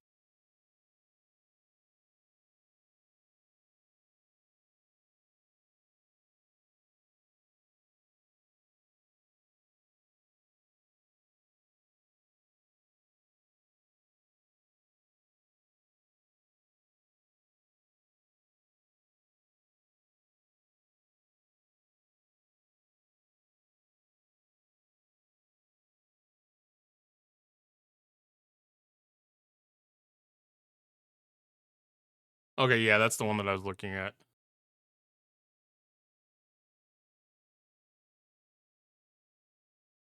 Not a lot of information on it yet. A lot of spots to be filled in, but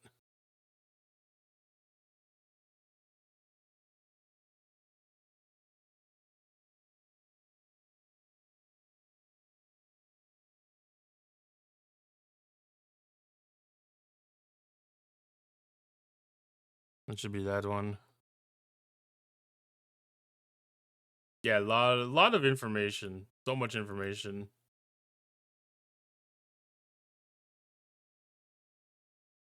They filled in a lot of information more than what was in here when I looked at it a couple hours ago already, though.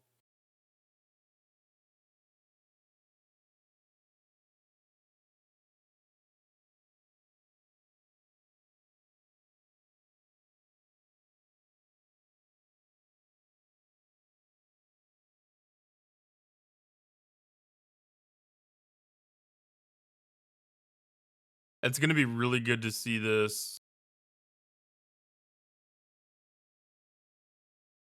See this when it gets filled out in a couple of days.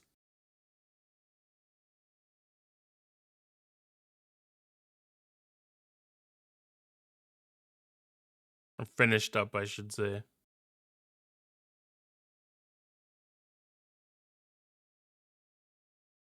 I keep on thinking that I'm down to one ship because it only labels one of the ships.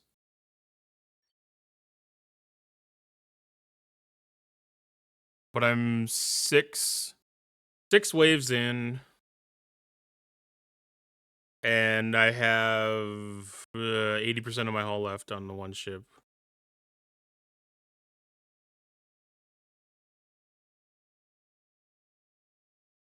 Huh? What? What? Huh?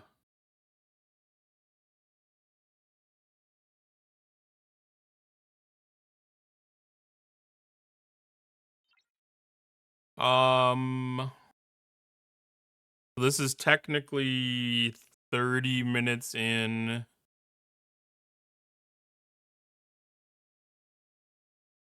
30 minutes in, so I have about 5 times left, 150 minutes, 2.5 hours. 2.5 hours probably until the Kaskari gets killed.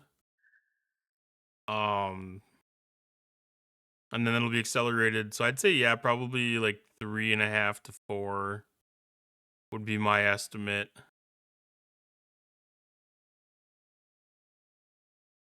I'm also going against the node, which may be the toughest one because it's got a hull burn built into it. So it's taking 2% of hull right off the top.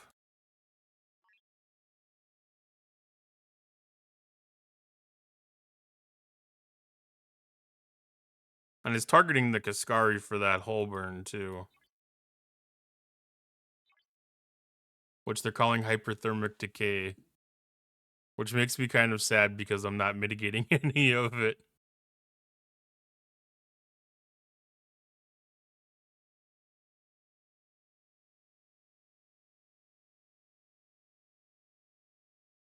Yeah. But I also felt like these were gonna be the easiest, maybe it's like the worst case scenario. So like if I know that I can handle this one for a certain amount of time, then I know that I can do the other ones better or have a strong indication that I can.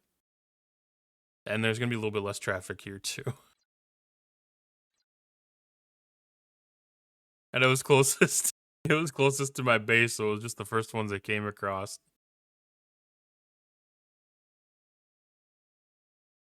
Because I just started at my base and I started going towards G5 space. And I ended up here.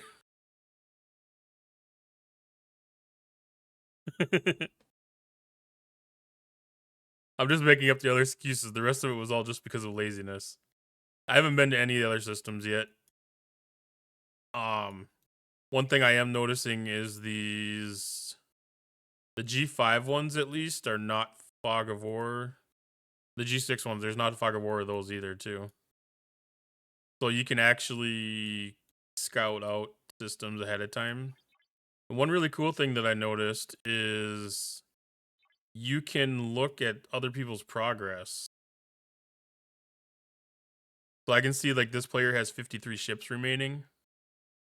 And so if I want to judge how they're doing and look at their crews, I can take a look at what they're doing and what they're running and what their ships are and kind of gauge if this is going to be a good hostile attempt for me to do, a good outpost for me to try to capture.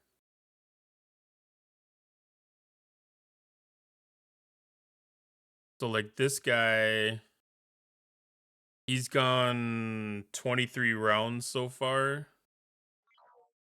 but that was completely throwaway. He's got no, that's Kira. No, it's Enterprise E. Enterprise E in the cube. And then this one's another Kaskari in a cube. This is what is that one? Minerva. His other ship was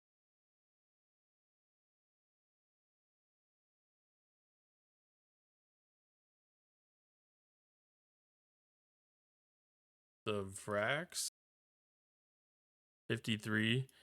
That's a 57. Yeah, this is at the 53 level system. This guy's gone 42. Oh, 52 waves already. That's a cube. Gonna be a good cube. I know that. Dogs is a good player. But yeah, he's kind of running similar crew to mine. Khan, Giorgio, Lorca, getting burning and all breach in. I don't think burning's like specifically a necessary thing for the lower level stuff. The combat doesn't seem to be too lengthy on the 53s for me. The 60s, I was going 14 rounds.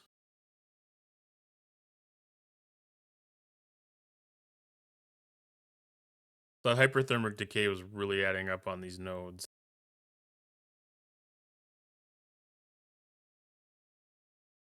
I think hull breach is going to be really useful all the time.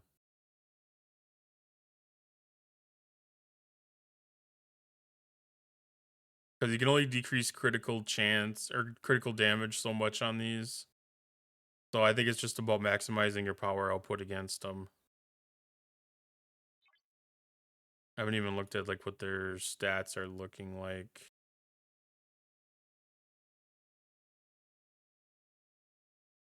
60 to 63 is kind of a weird matchup. So like that has good armor. No, that has good dodge. So that is acting as a traditional interceptor.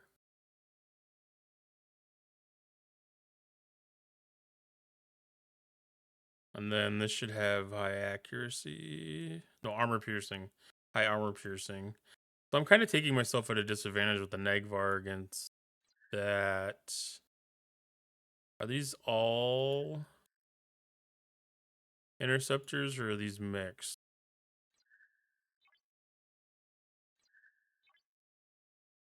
These all appear to be interceptors. Nope, there's a battleship.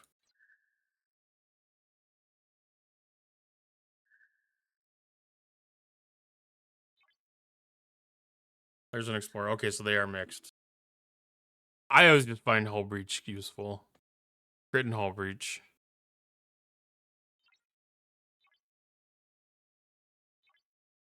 That's my go-to. Cubanent. Yeah. I don't think you're gonna have a trouble holding up with them.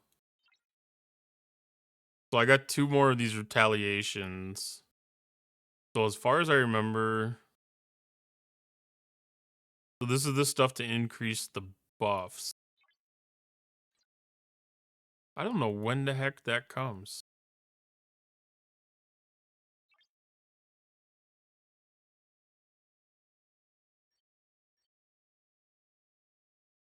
Because the stuff that you get here is from defeating outposts.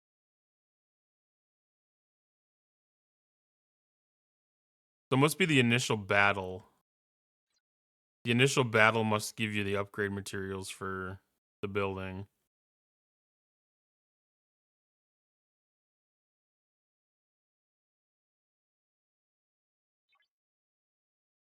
So I'm not getting a 100% chest off of the hostels.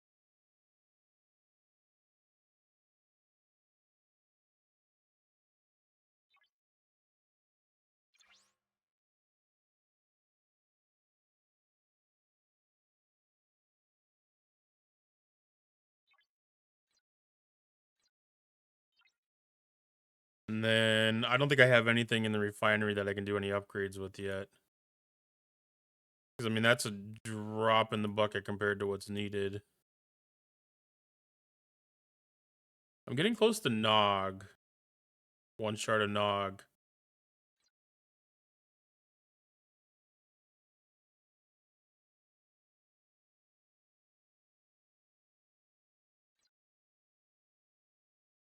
It's gonna take a build up. It's definitely gonna take a build up. The building's got abilities to increase damage against it, so that's accelerating pretty fast too. Because I'm already up to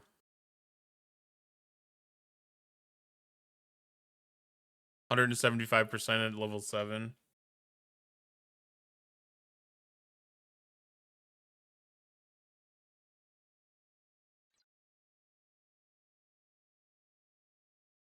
Yeah, these don't count as PvP because we could crew like crazy for that.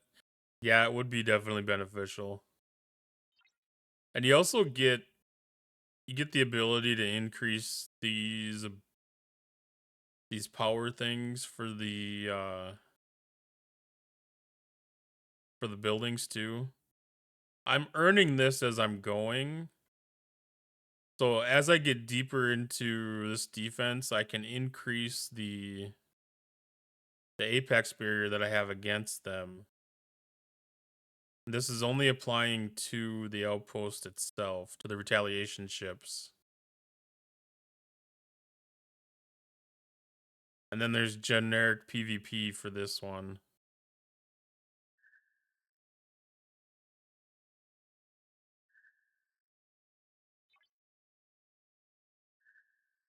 But you keep on earning that material.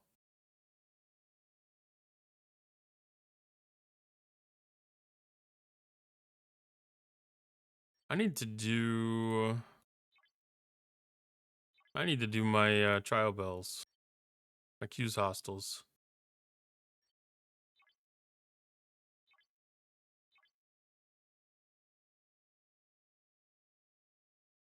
Ooh, I unlocked a new preset.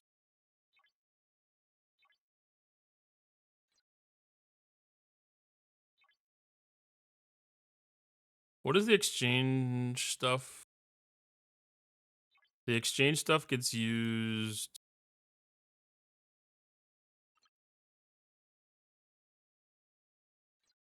I don't even know what that exchange stuff gets used for yet.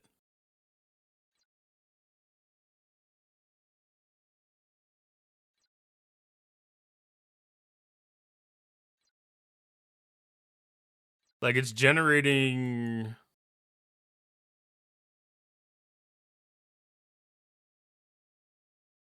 Yeah, they got pretty good prime stuff because they got the Valors, the Dolomite, of course. The mirror particles I like to see here. Prime orbit medallion. I kind of feel like we've got enough sourcing on some of that already, but the prime mirror particles a definite add. Yeah, none of it's bad. None of it's bad by any means. It's a little expensive. Earned by defending against wave 2. Am I just doing this wrong?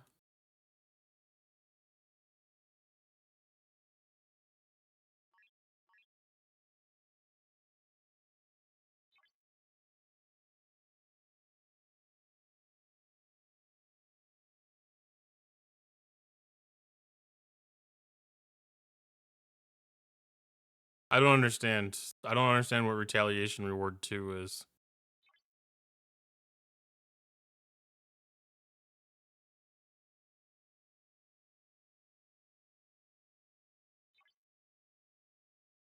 Spend directives to launch. When the battle time reaches 0, blah blah blah. If successful, your surviving ships will dock and unlock the ability to upgrade to temporary buffs.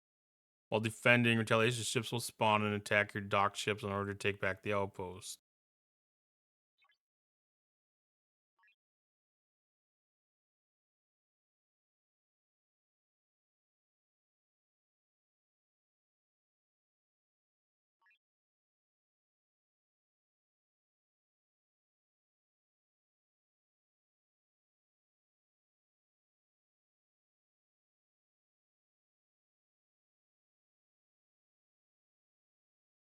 No, there's 2 waves to these things. The first wave is X amount of hostiles, then 2 has X amount of hostiles, and if you get through all wave 1, then it looks like you start earning. Well, I'm earning wave 1 stuff now. I am earning the wave 1 stuff now, because this is what these hostiles are carrying.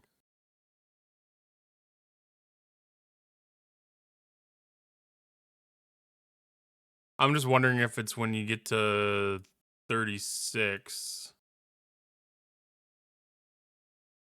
Like, once you get to the halfway mark, if that's when that flips.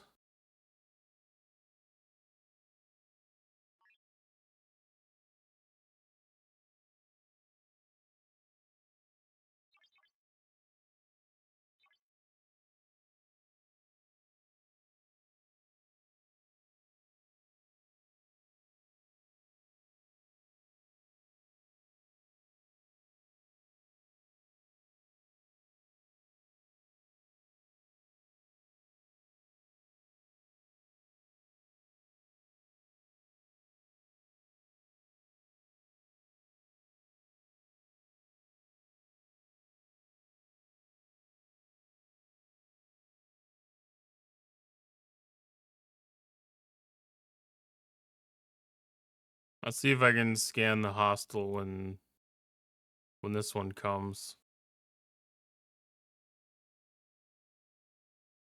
Because they're past the halfway point.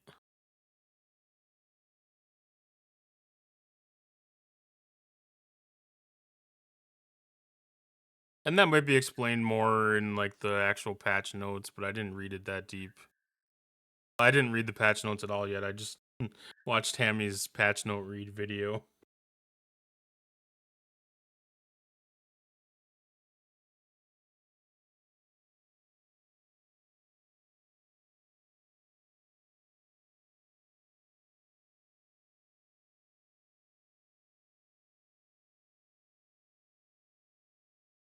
But this is extremely passive. There's zero active.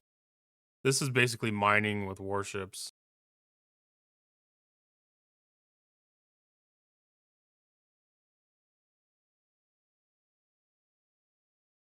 Okay, so this is still showing the wave 1 loot.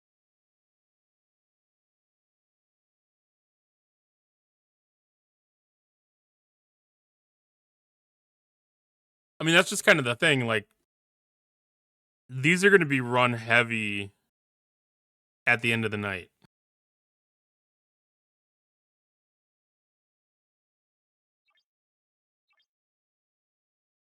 So, like, somebody like me is probably going to be better off starting these in the morning and letting it run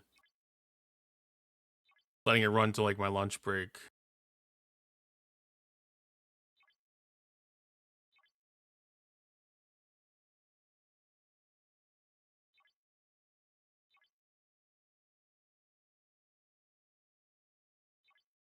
And you can run 2 of them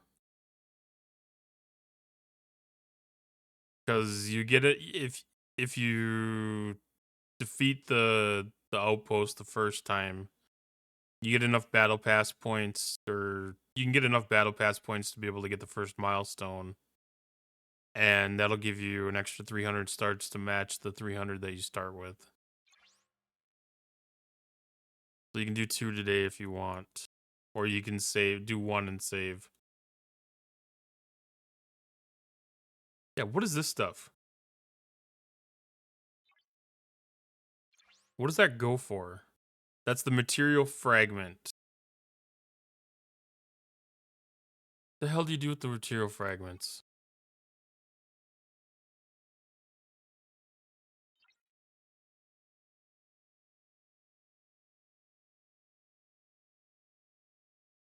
Oh, that's in the regular material refinery. I wasn't looking there for it. I was looking for it in the outpost refinery. Okay. That actually, I'm fine with that. I feel like it makes more sense if it would have been in the outpost refinery, but I'm okay with that.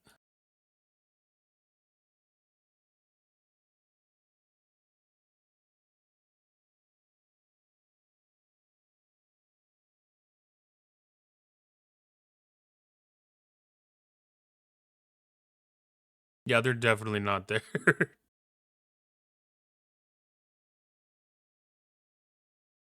I only have G5.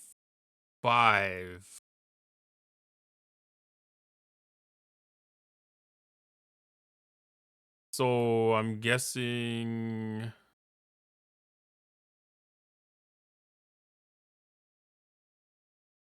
that changes at a certain ops or a certain building level.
No clear indication.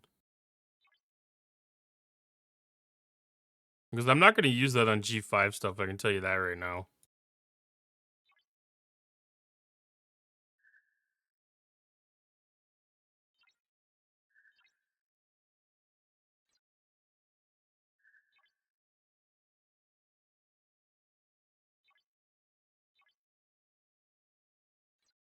Oh yeah, I need to do waves. Not waves. Fuse trials. Uh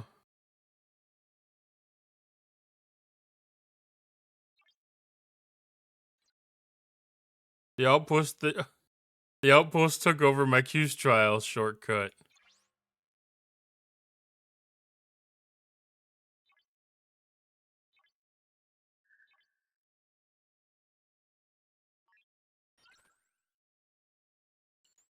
I can't say that I like that.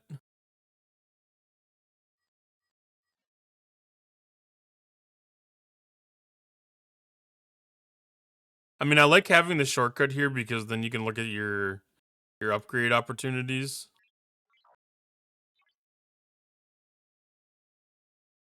But that's gonna make Q's trials a pain in the ass.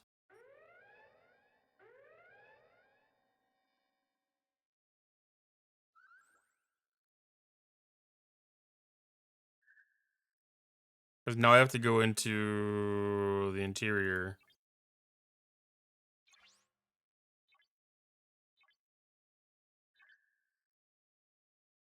I don't think I would call that a compromise.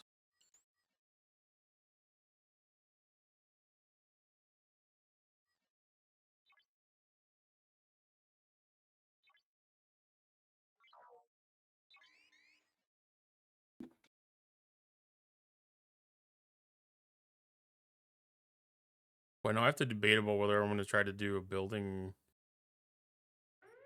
a dry dock tonight or something. This is so stupid.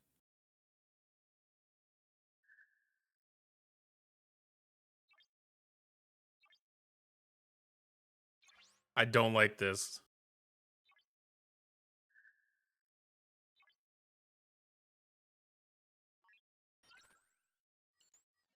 That's the first thing that I'm upset about so far with this.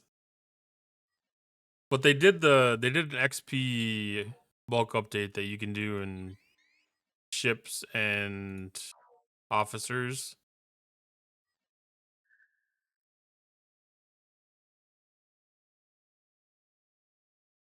So I'm maybe willing to take it as a compromise.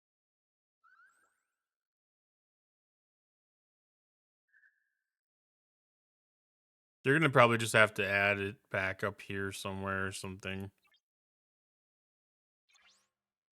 I wonder how many people would be struggling to try to figure out how to get to that. Because like if you had that building under construction right now, you wouldn't be able to access anything for Q's trials.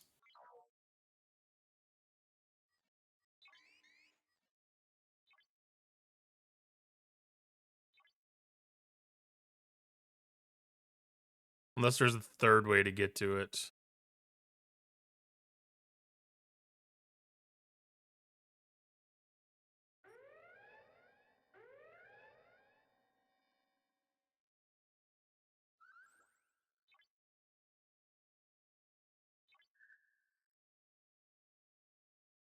Wait, two separate buildings?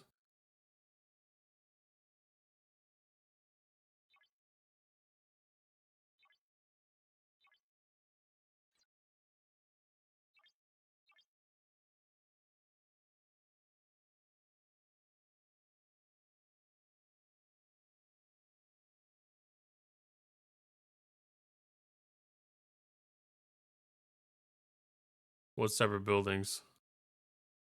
How does upgrading the new one interfere with access to Q's trials? No, if you're upgrading the Court of Q.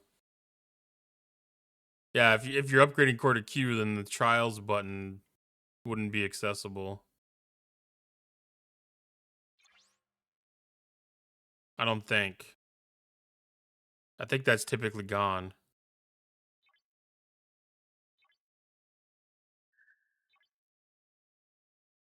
So somebody out there is getting fucked over with the button being gone off of here. And maybe if you're not into the outpost, it would be back and it would be fine. But I mean, missing that for like 4 or 5 or 6 hours, that'd be a pain in the ass.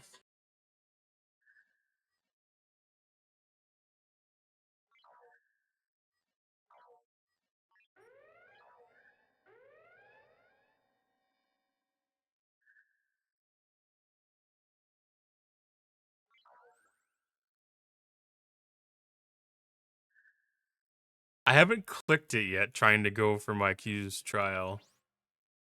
I think the red pip not being there lets me know that I don't need to click on that.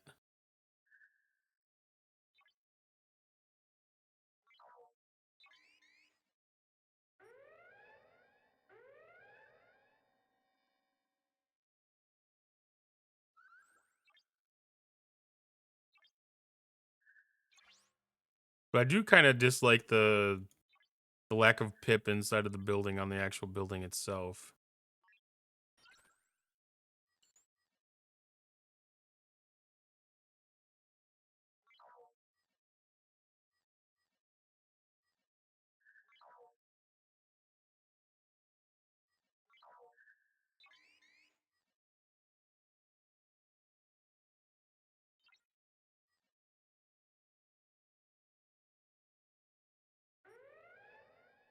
Jadzia Dax.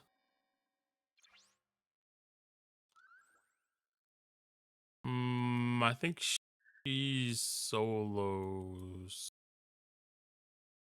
At least in the one ability. Bu- bu- bu- bu- bu- bu. Getting closer, getting closer.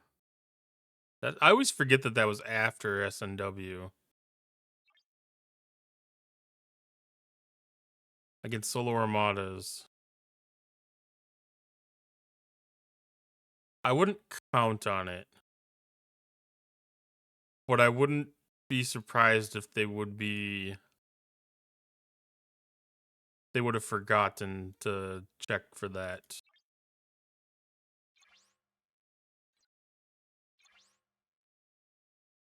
I know DJs was emphasizing very specifically that there was going to be hostile type that was forgotten about that would actually work.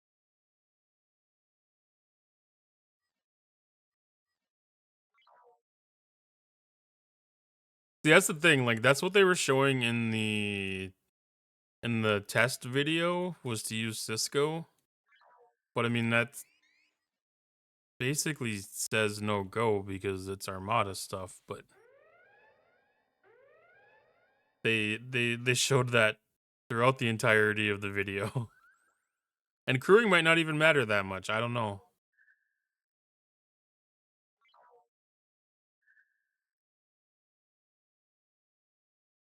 It depends on how far down you're punching too. Because if you're at your level, it might make a difference, but if you're going below your level, it might not matter.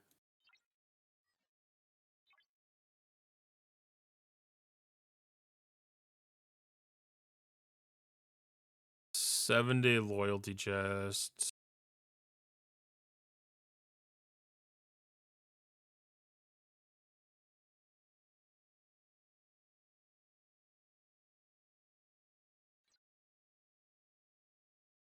We don't normally have the premium transigen warp hole available, I don't think.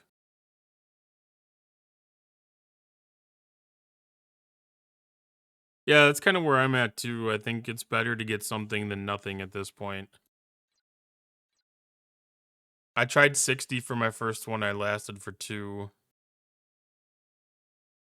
There's no payoff to even if you're making it 3/4 or a quarter of the way through, you're still probably going to be deficient from hitting down another level yet. So let's just look at the payout here. So let's go 6, 6, 10. And if I jump up to the 60,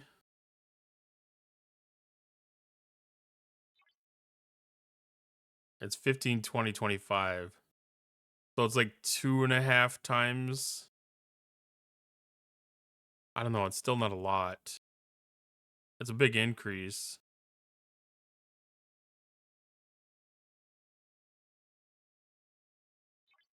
But that's significantly. I mean, I know I can't do this. I already proved that I can't do that.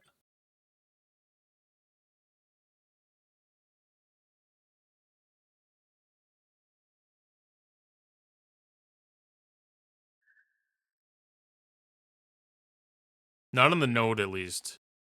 I have a feeling if I would have done a 60 against the Borg one or the um Cardassian one, I would have fared better. The Node one, you need to be able to one shot.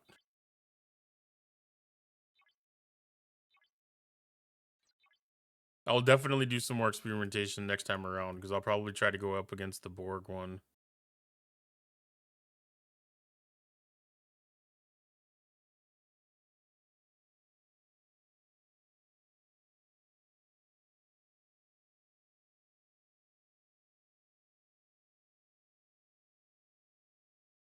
Ouch, as in you didn't fare well?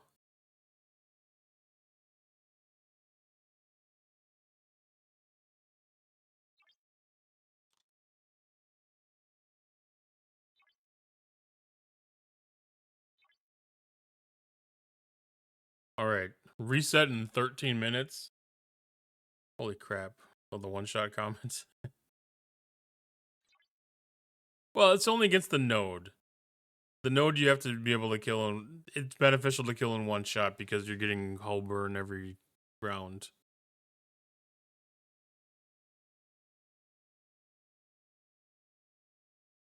So if you kill it in one round, you're only taking 72 shots. But like if you go up too high, like I was doing, I was going 14 rounds. After what, five of those waves, 5.5 waves. That's the equivalent number of shots just based on the hull burn. Pressure index is taking a beating. Well, I mean, as far as I'm concerned, I don't see an advantage to push yourself in this one by any means. I think this is gonna be a very comfortable and very laid back mechanic. It's very passive. I mean, it's literally mining with warships.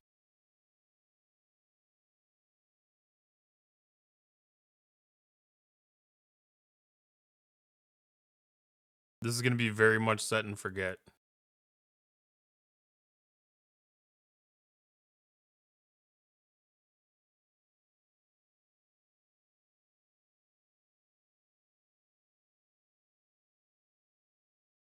So the nodes will be attached to Klingon space, and then the Borg type will be attached to Romulan space, and then the Cardassian type will be attached to Federation space.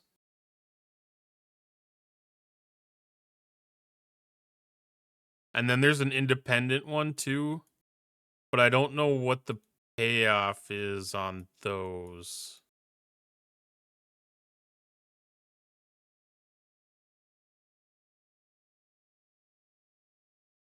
Oh, the independent one's in the first system.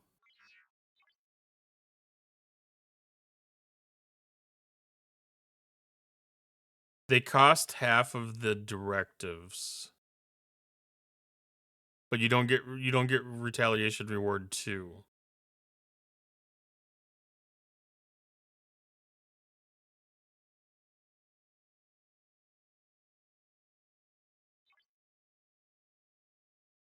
That's why they don't have the transition mounted on them. Is that what the difference? Is that a visual difference? Oh yeah, that's a big difference. I haven't looked at the other ones yet.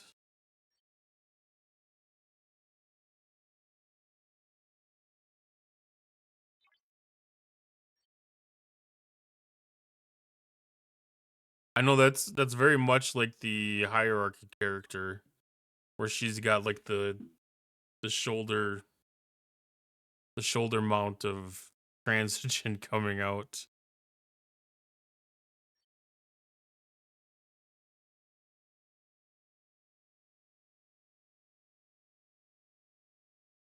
.56 look like 53s.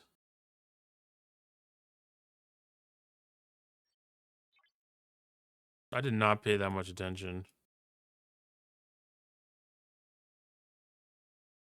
I wonder if they do have independent in some of the bigger systems too. No, those are node. So it's just in the introductory system for the introduction into the loop. Because yeah, when I looked at these earlier, they were 50 or 300.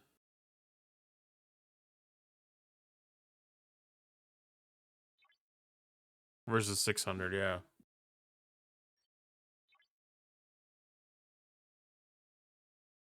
Oh, interesting.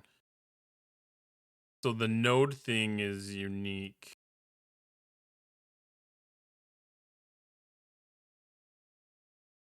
Oh, that's one of the ones that are stuck.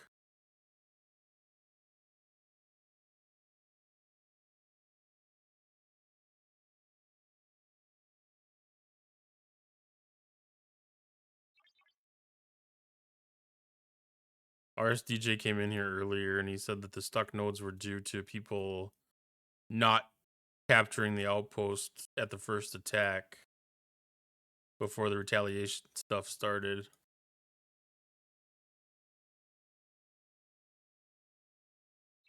Which is what they're working on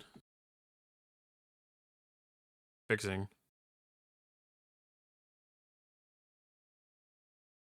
Wonder if Otani has that transition shoulder.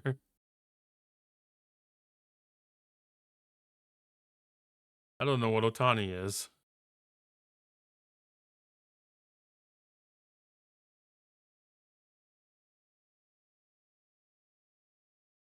Ah, the pitcher.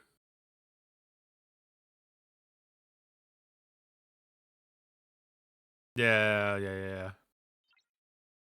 I was like, the name was really familiar, but I couldn't place it.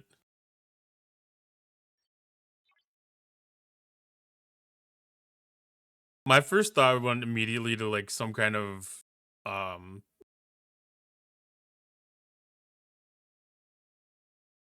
some kind of cartoon. Yeah, anime.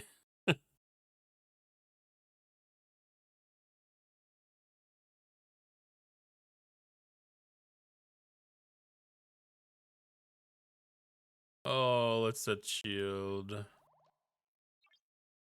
Should have looked to see if there's any PvP events. I don't think they posted the actual Arc stuff yet.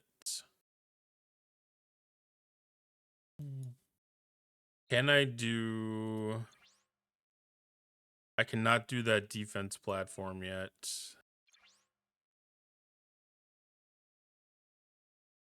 I can do those.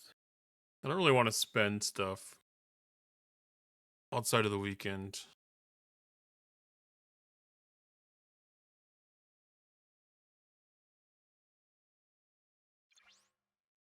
I don't ever want to spend any unnecessary materials.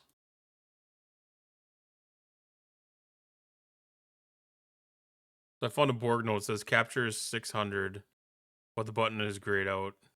That's stuck. I didn't even see a button on the one that was stuck.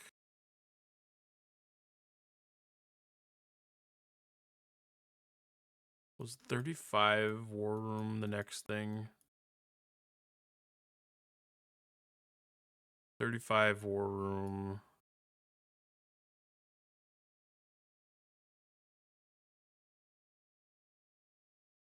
No, 36 is the next thing.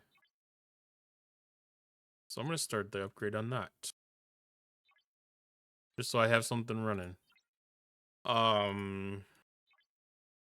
Let's see. So the one that I saw that was stuck, it said that there was an attack incoming. And then it's flagged on 72 ships. So like this one is stuck. It's got the attack incoming going and the 72's there. If somebody's attacking it, it would also show but like this one isn't being attacked, but these two ships are floating around this. Like this person might have done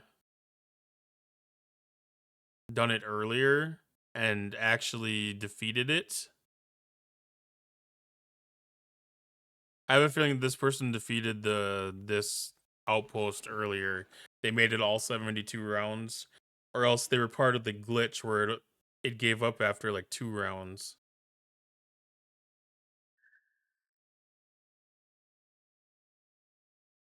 Because there was conditions where it glitched on people. Like if you closed out of the game, it would kick out the stuff.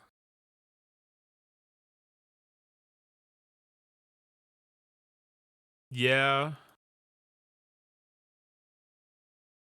I haven't been around and looked at a lot of them yet, so I have not observed all the conditions. I just saw the one so far that was obviously a problem.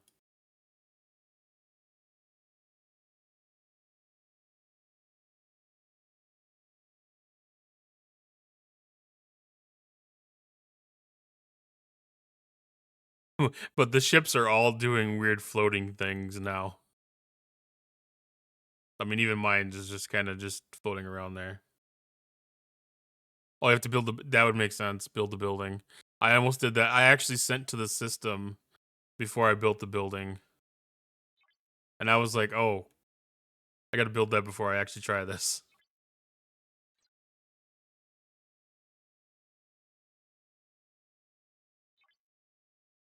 How much progress did I get on events today?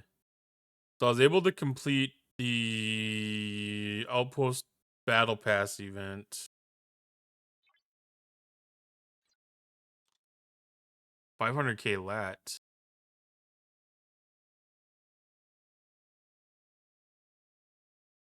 Oh, were you actually able to start one against it?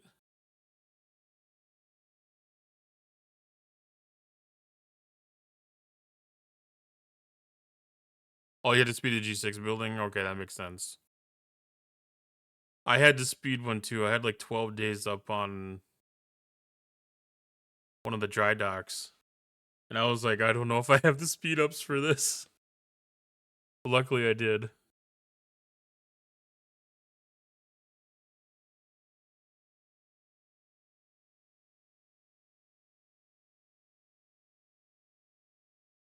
It kind of hurts. I had the speed up, so it really isn't a problem in the long run.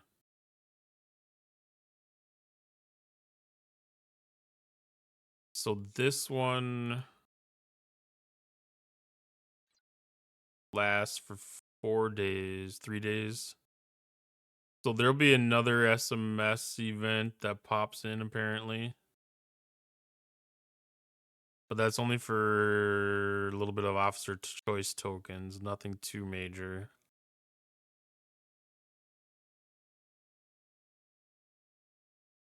Outpost events. Claim 1 outpost directive claim. That's daily in the bundles.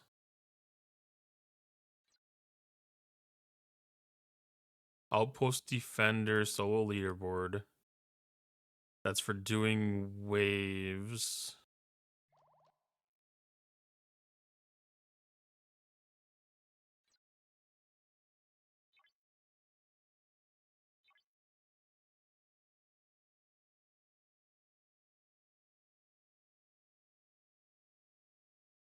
Oh, they're giving away titles for the top 3 in the solo leaderboard. Well, good luck. I expect decent success for you. I think you're gonna get a good amount of loot.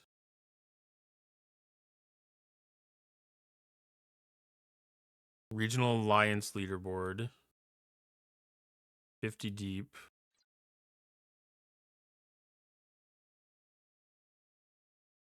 Outpost control upgrade. Control building upgrade. Okay. That's 2 days. Battle Pass Overflow Multiphasics. Complete new missions. I haven't done any of the missions either.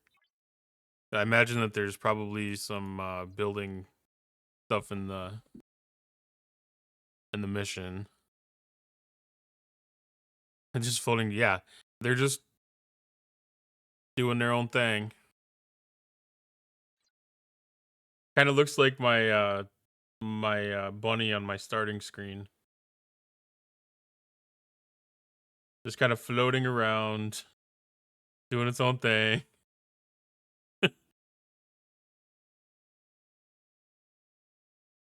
You think the crew died and just ghosting?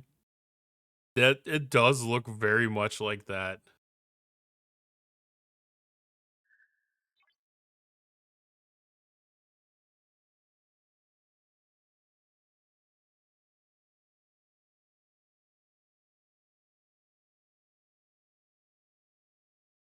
Oh no, reset lag. I didn't realize it was reset time.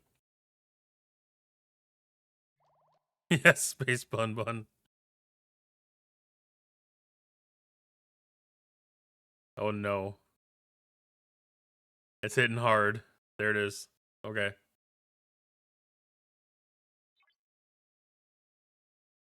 I think that you're probably fine.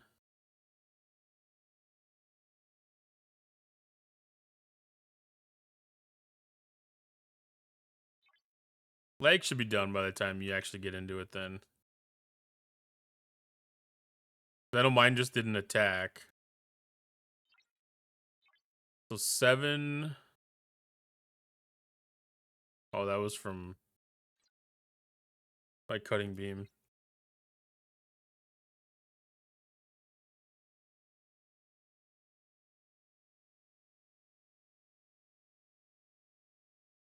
I have defended against some wave 2 solos apparently. Some wave 2 things apparently.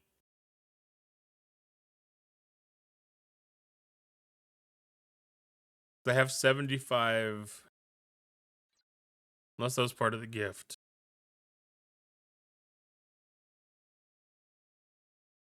Now your ships sit there and defend against the incoming attackers. Your ships are docked.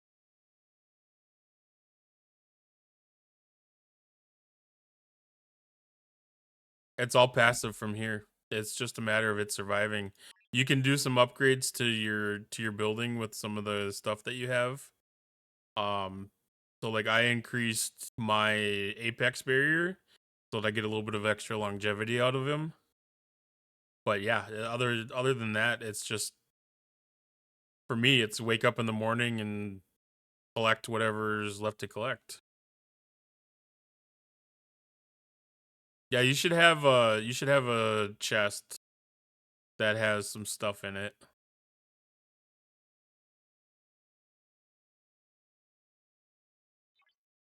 Not everyone has it, but like the actual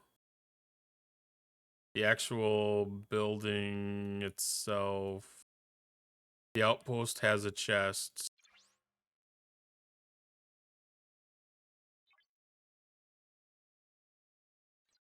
And then randomly from some of the invaders. Yeah, the 200 that you got, I think, is probably going to be this outpost component stuff, so you can do an upgrade to increase your defense ability against the revent. What are these things called? Retaliation ships. All the pie wedges. The pie wedges are the solo outpost credits. That's the stuff that ends up getting turned in the refinery. There's so many different things in here.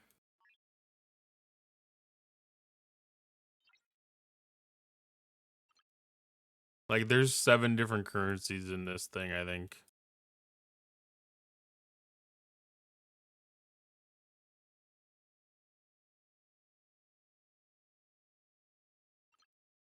Is it a resource material?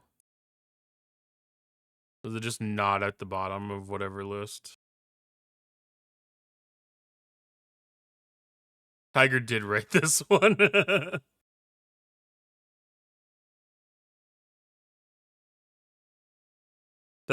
It made me a little bit. It made me a little bit nervous.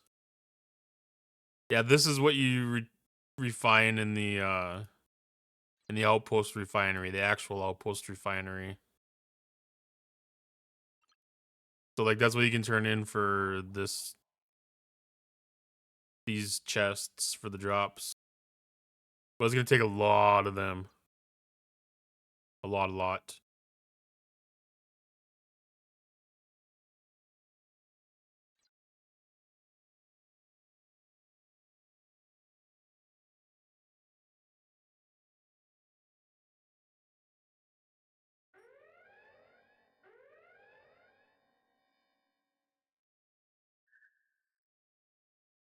And as far as I'm aware, I'm doing it correctly. There's not a lot of guidance to be able to say if you actually have anything that you can do. Because it felt like it was gonna be like a half, like if there was gonna be an active component to it, and then you had the option to do it passively. But I don't really see there being any actual active component to this.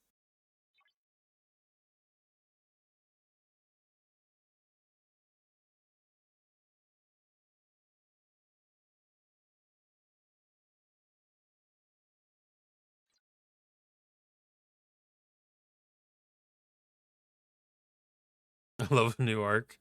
You know, I'm not gonna complain. I mean, it was kind of the same thing with Transigen. You know, most of what Transigen was passive. And all that is time that you don't have to spend doing something so you can do whatever you want. This is kind of feeling the same way where it's passive time. It's not adding time. It's just taking two ships out of rotation.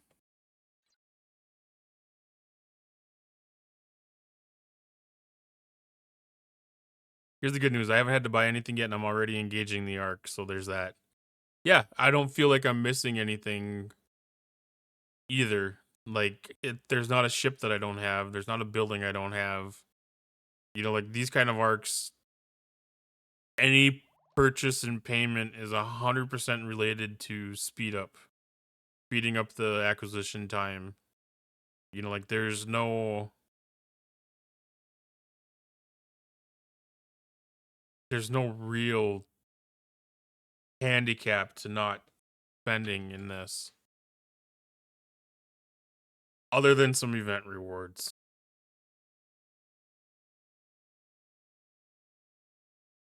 Yeah, I love that kind of mechanic. I mean, it'll probably change next month because we'll probably have a ship next month. But even still, they've been doing so good about having day one sourcing, or at least having the path laid out.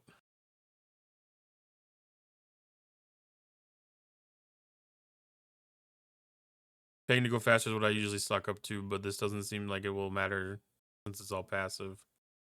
I agree. Like the last couple of things haven't had a decent enough refinery for it. This one has a decent refinery. I can redeem something. I can get galactic acclaim.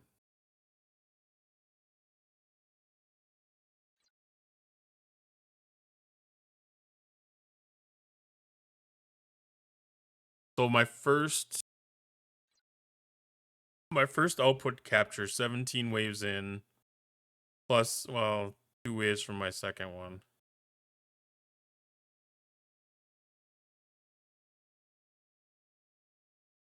And I already have things. You're gonna have enough to do at least that galactic claim like I have now. Like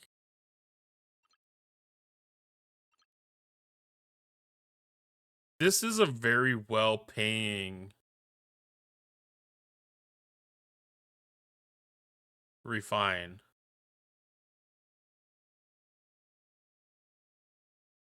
This is 800 and 600. I mean, just comparing that to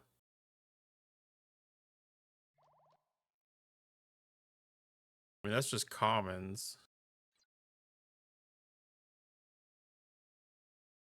Let's say 200,000 par steel, 420,000 par steel.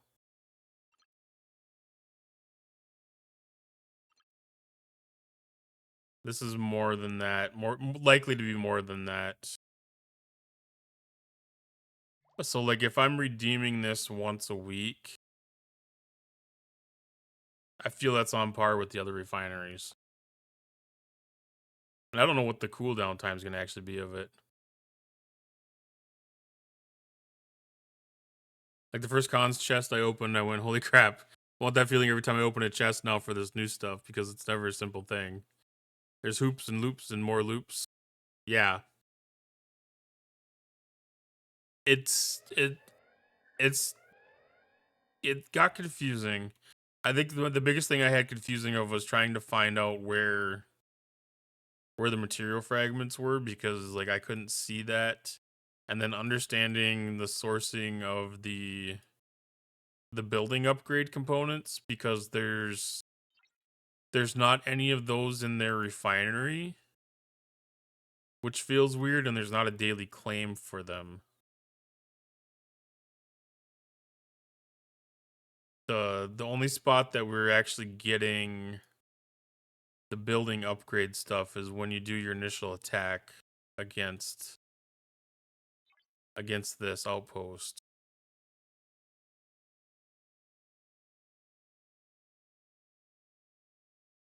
It's in the chest or whatever.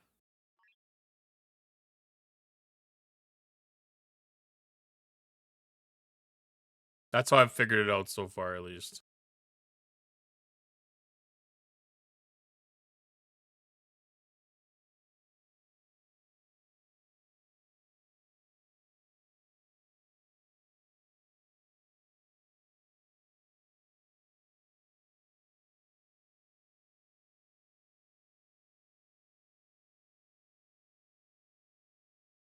Because that has to do with the OCC cores.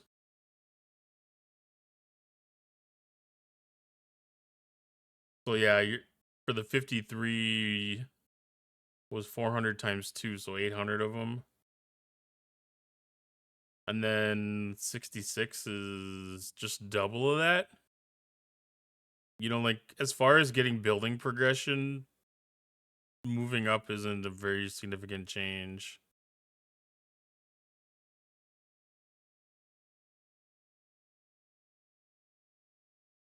Now, the upgrade credits themselves, that's a big change. But as you get an increase in your building level, you're gonna get an increase in your damage output, and it's gonna net in the long run. It'll be interesting.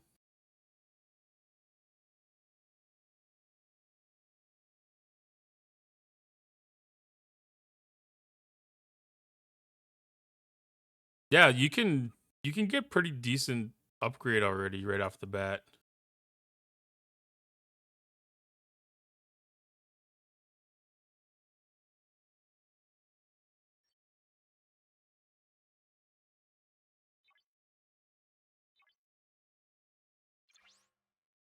So that one was 3.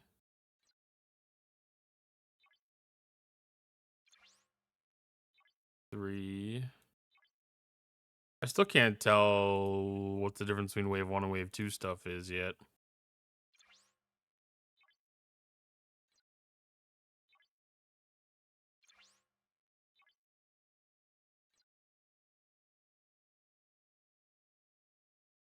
Six ten six in wave 1.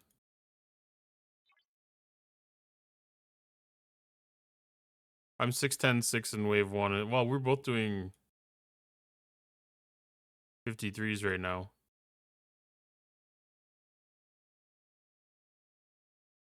So we're getting the same.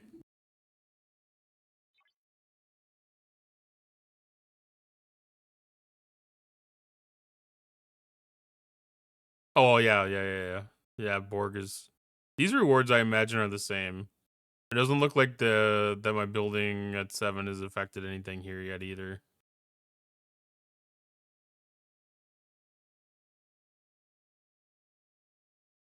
I mean, I guess that would make sense. It would make sense if it was a little bit better payout. That could be interesting, like if they had that as an ability for the loot boost or whatever, that just elevates a little bit more for the node.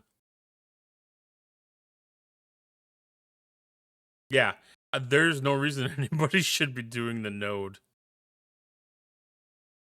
until I don't know, probably until we get the ship next week, next month, which has the hyperthermic decay mitigation. Yeah, I used to always only hit the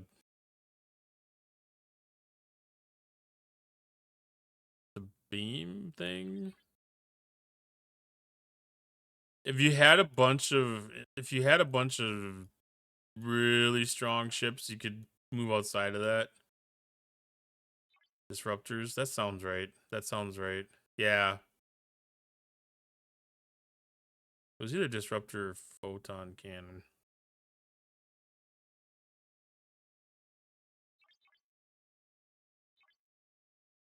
There's three different things, isn't there? Tractor beam. Or was it tractor beam? Or was tractor beam the really bad one?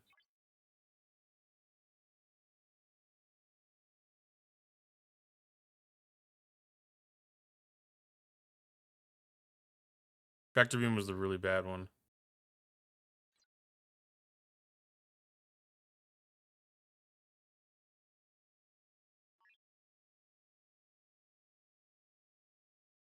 Yeah, that was all right up to the point where the until Talios came out, and then it doesn't matter anymore.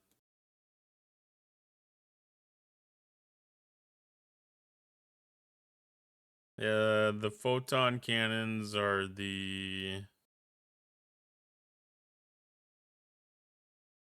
interceptor style one.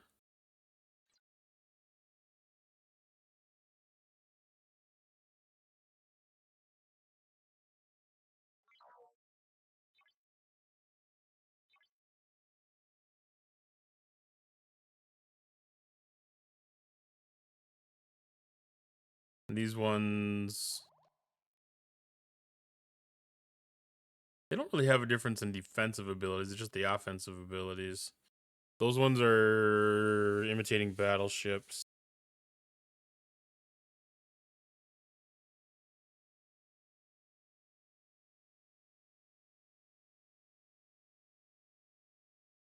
So yeah, the disruptors are probably the easy ones. So when those first came out, our then Admiral spent, I'm guessing, about 1,500 or more in packs to keep buying starts. So we worked it down to dead.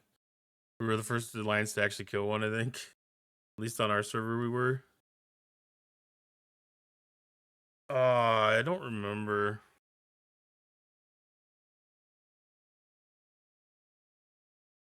I remember it was an absolute shit show, though.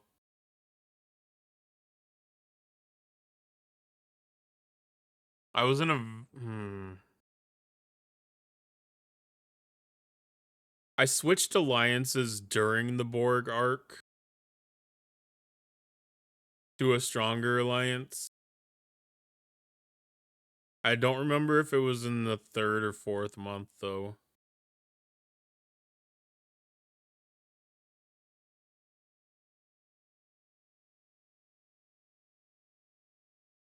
Or if it was right after it completed.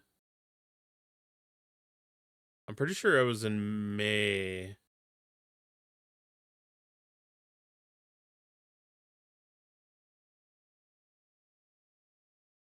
May of 2020.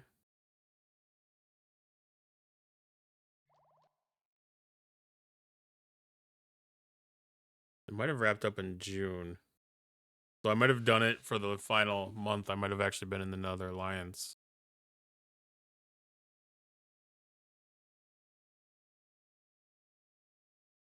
Which they were only like fifth strongest on the server. It wasn't the strongest, but they were really active, and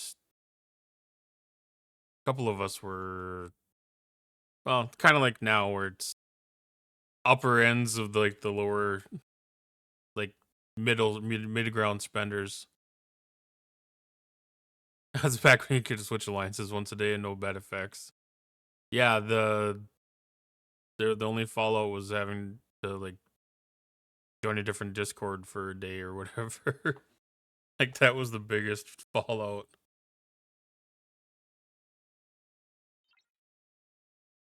Oh, I need to do all my faction store stuff too.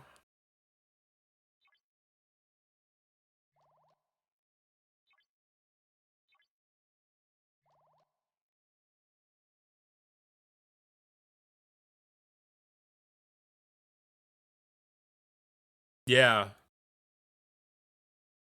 I don't did they even have that cooldown right at the beginning either? I don't think they didn't start with that 8-hour cooldown.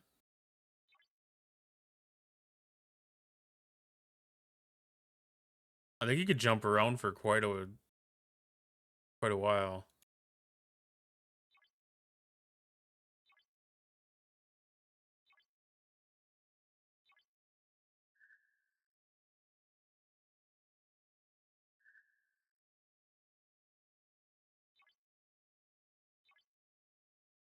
It's hard to remember those so back in the day. I don't think I needed it until like year 2. Definitely end of year 1. Yeah.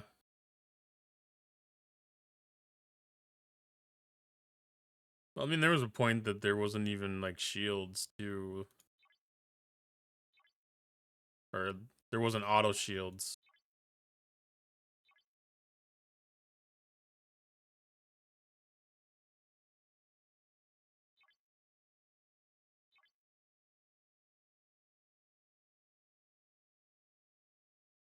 We started a new alliance and there were only 5 of us, so the 2 guys in charge were friends with another alliance, and we used to jump over to get the rewards on big events, then come back.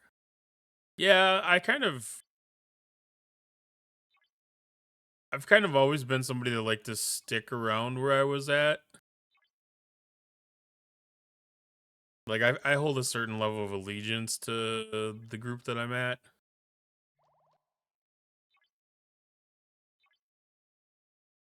But I've made several moves. I mean, I've done like diplomacy visits and stuff like that too. You know, when I was doing Commodore stuff, like if we had some kind of a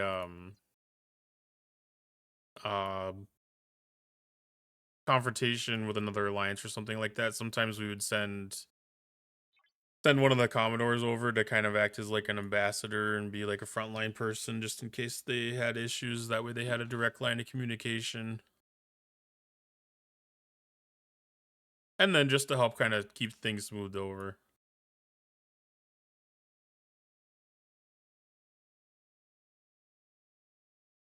That was a super weird time. I ended up being admiral of both alliances.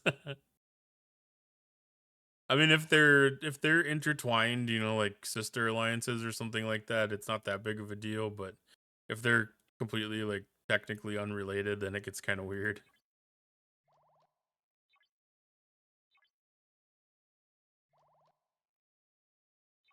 Yeah, the alliance that I spent most of my time with in the game is you know, like a don't back down kind of alliance. You know, like they're not afraid to go toe to toe with you over anything.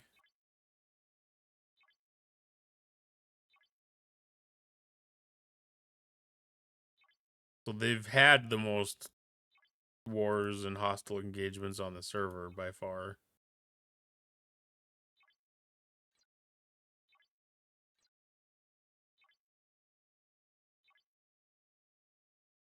But most of the things go really, really quick. Some of the stuff got dragged out though. The last big one lasted a while. Holy shit, you was right. Dizak procs. Oh. Pick Q. I don't think pick Q's it was surprising. I don't think there's any specification of hostile type. Dizak I've heard kind of mixed things on, like he might actually proc on anything, but I don't know. That's interesting to know though. That is a good note. I wonder if the rest of the assimilate crew would have any benefit on that.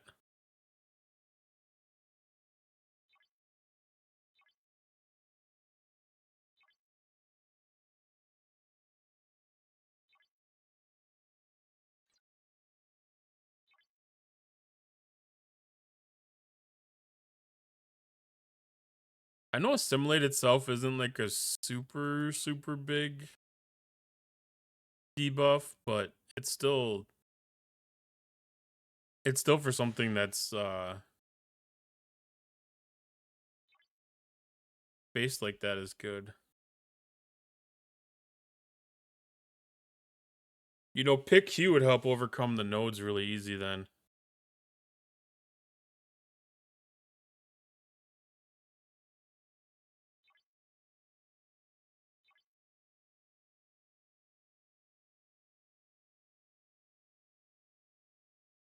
And if you have a way to put morale on your ship, you could get extra off of that too.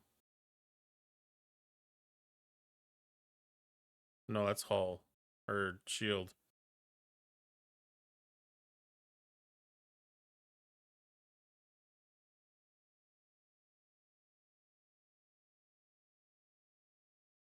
Pick Q might actually be really beneficial in this. I have a feeling like he could probably.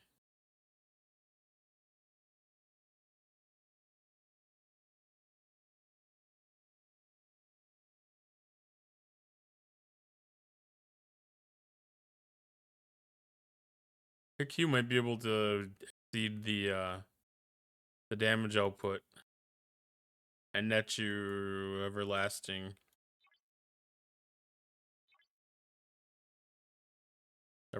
hull.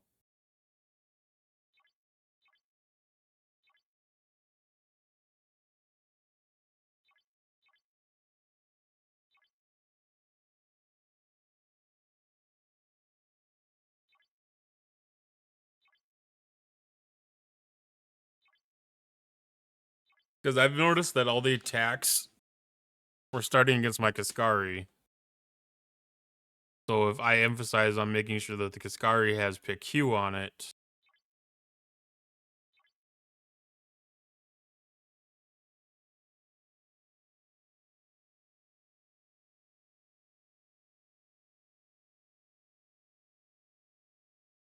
yeah, as long as the actual attacks don't exceed another 13%, which 13% is a lot for these, it seems like. It doesn't seem like they're necessarily super strong.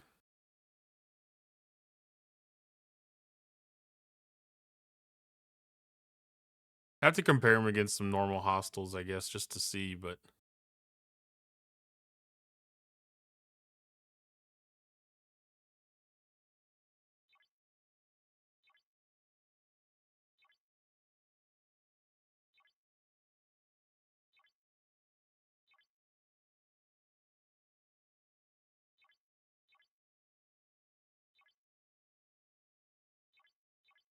you know, I think I avoided putting pick Q on because I have him as part of my normal PvE loadout.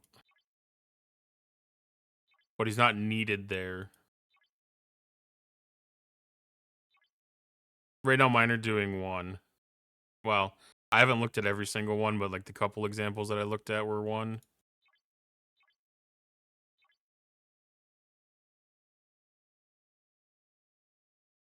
So pick Hugh wouldn't actually work for me in that situation, then would he? It has to get to the second round for it to actually apply the heal.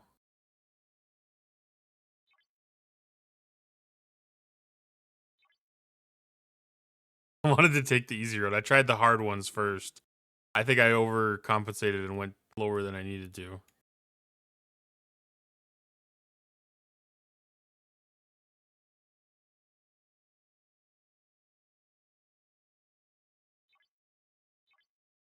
$60 was too hard, so I went to 53.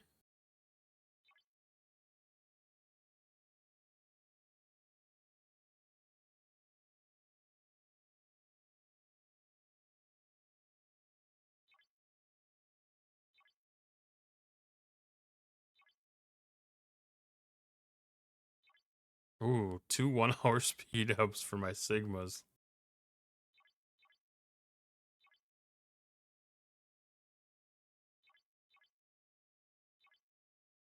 I got on a good run. I had 3 days in a row where I got 3-day ones.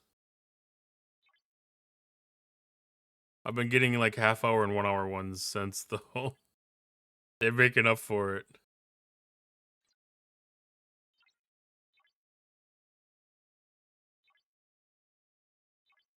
I gotta look and see if I get any more of the hostile chest to see if I can maybe do another upgrade on the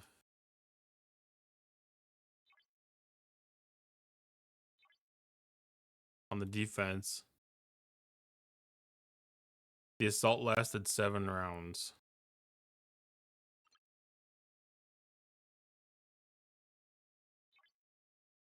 That's better than what my first one went.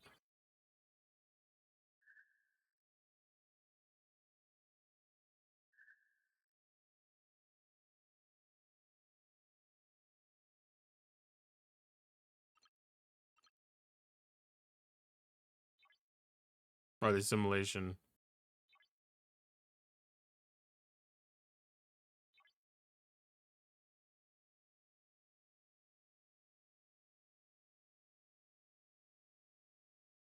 I got a Malga for free.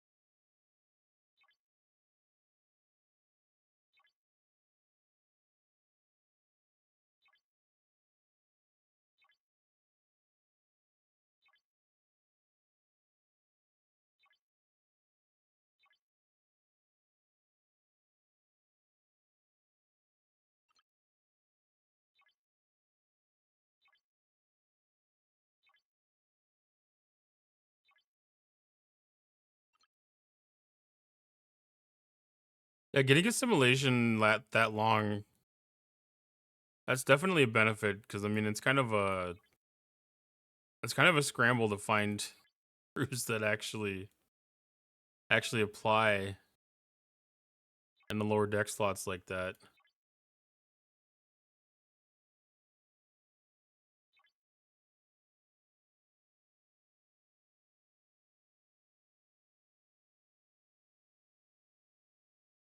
I mean, I don't even know if I used all my slots. I think I did. I had to struggle. I had to struggle to find everything. Yeah, I mean, at a certain point, it pay. I mean, yeah, if you don't have anybody that's gonna have an ability that actually applies, then stats are definitely the next thing to work in your favor. I mean, even somebody like I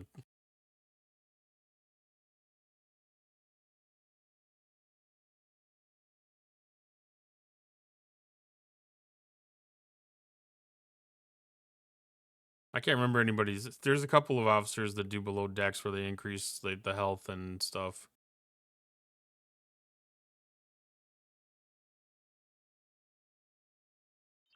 I did get an extra chest finally. So I got 25 solo output components.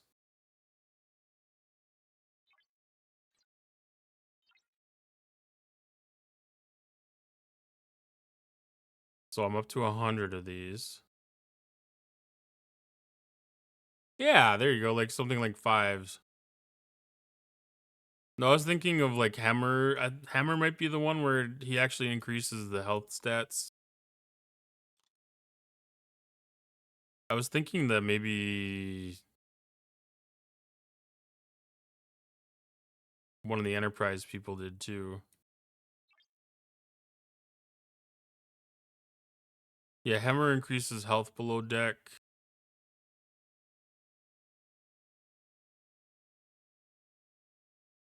There's at least one other officer that does.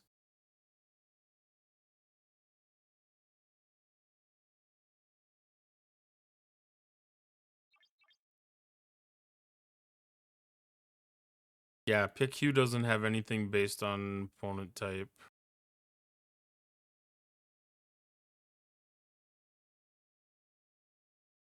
Miles? No, he's speed.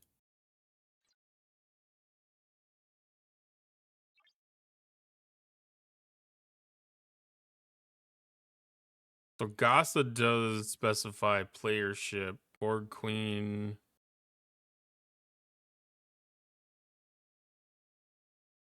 Where's Borg Queen? Do I have Borg Queen? I have Borg Queen unlocked.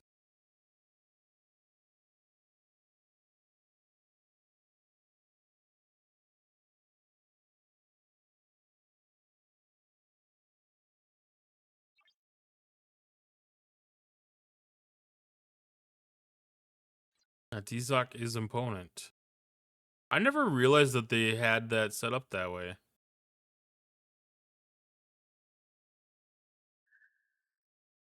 Where's Borg Queen?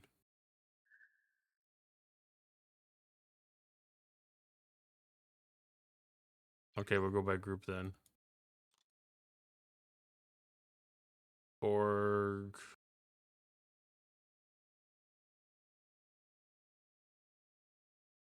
Queen. It says playership as well.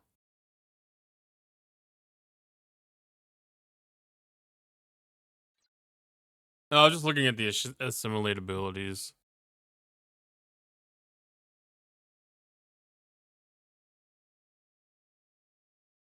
I'm just wondering if anybody else has that kind of mechanic where they don't have it specified.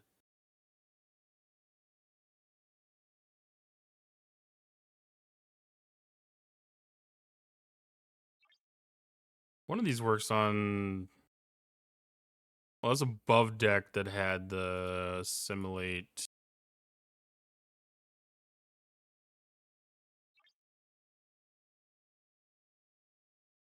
That's players.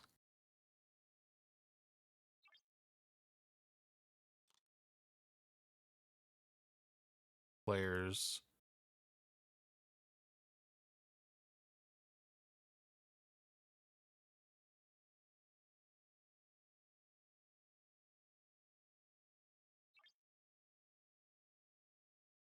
Players.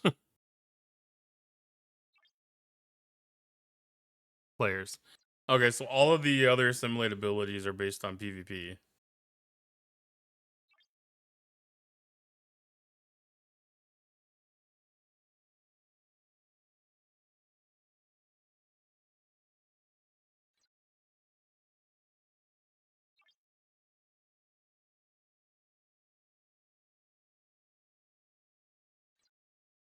Interesting. Yeah, there's gonna be a couple hidden gems in here somewhere.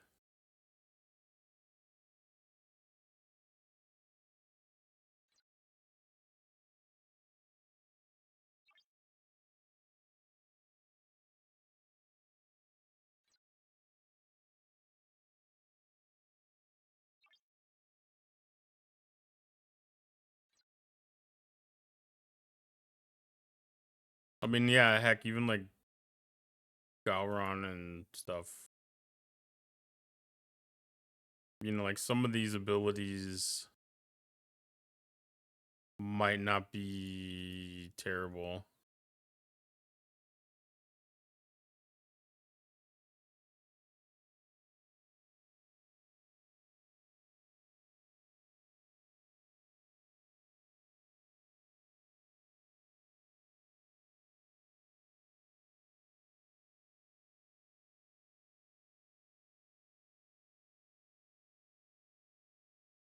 So since assimilate counts as a state,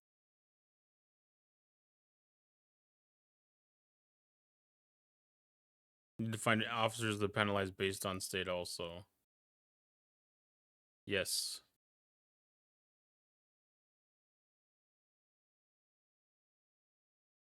Yeah, if there's anybody that doesn't specify a hostile or a opponent type and relies on a state, they would be beneficial. Which that leads towards like the Q area. I'm pretty sure all of theirs very specifically say players.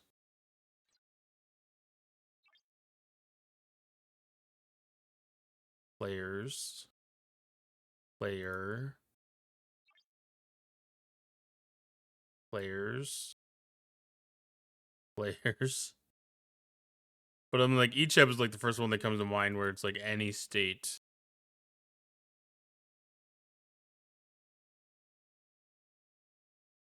Well, I think opponents is meant to be generic like this though too. Like there was a very short time where opponent meant player, but I think they've gone through and kind of clarified some of that.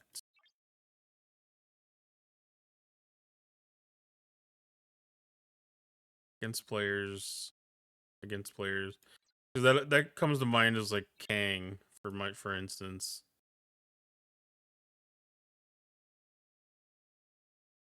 Players.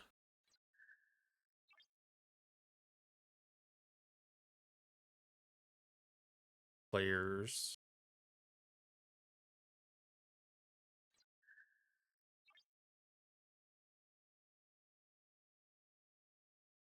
It actually might be easier to do research on the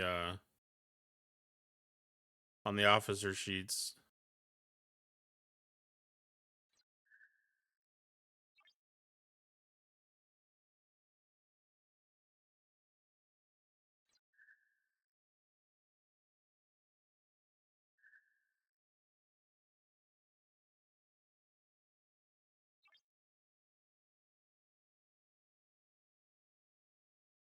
Yeah, because Kang was like their part of the original opponent.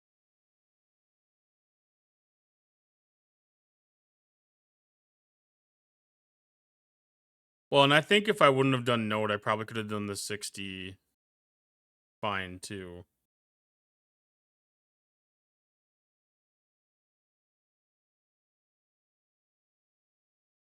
The officer ability is no specification, no combat relevance.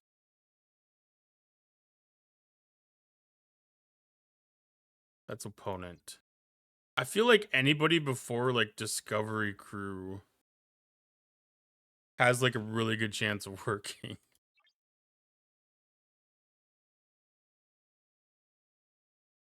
I wonder if this would count as station defense for the station defense crews.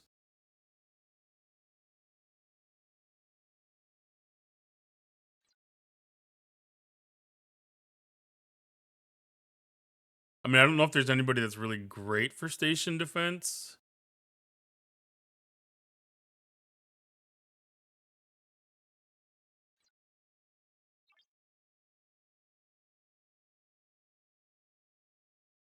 One of those has a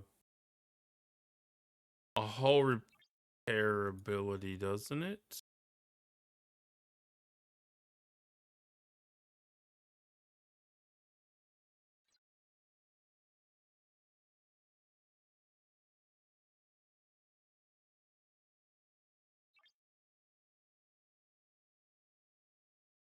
Increase health, increase health. I don't think the hull repair was a thing back then.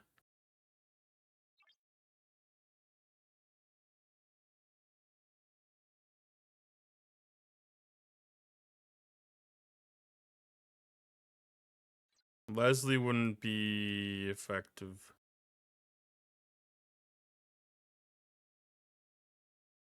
Yeah, I kind of have a suspicion I have a suspicion that there's possibly like the non-armada hostile one has like a 50-50 chance.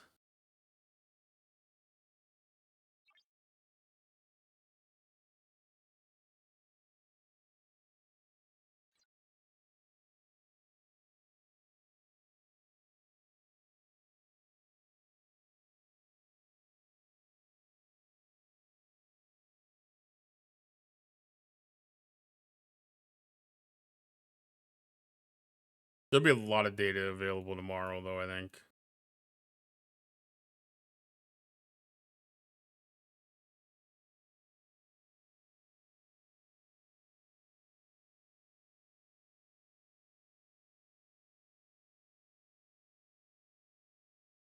Are those extra states actually applying?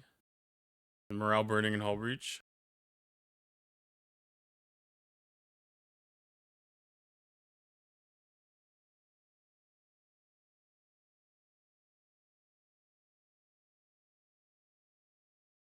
And that is that Kim, Neelix, and Torres?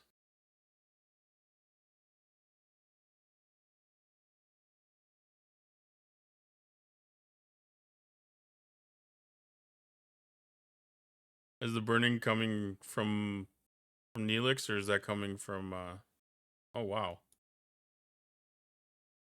Because technically that shouldn't work.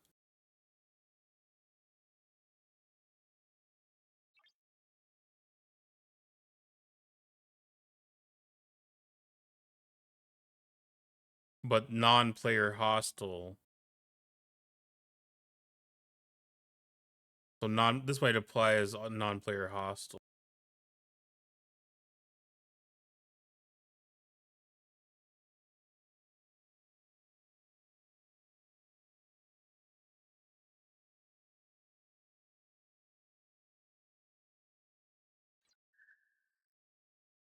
What trigger on status?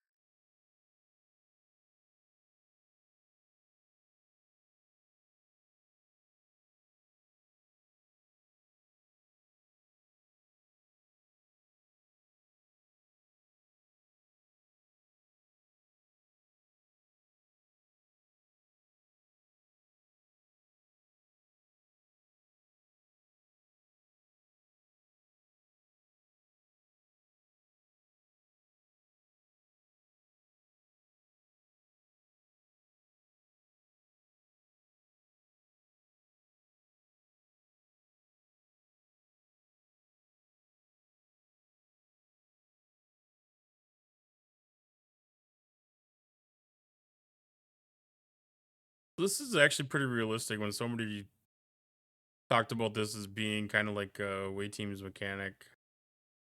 Because you're putting on crews that you don't necessarily normally use.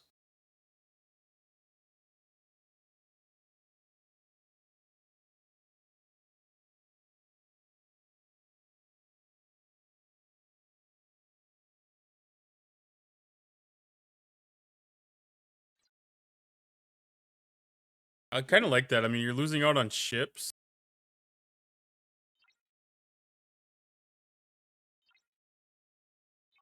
but you're not losing out on the you're not losing out on the crews. What's the news? Event calendar.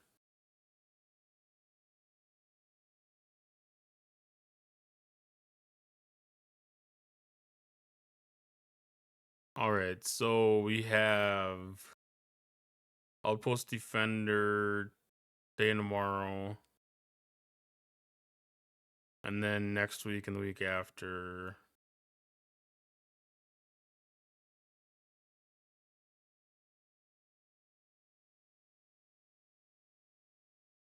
So complete Outpost Champion. So we will have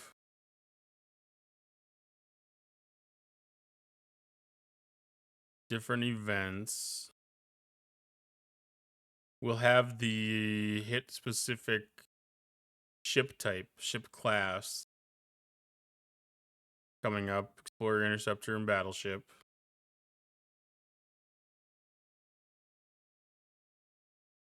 Let's see, FKR hostels. Bonus points for defeats while holding an outpost. I actually like that mechanic.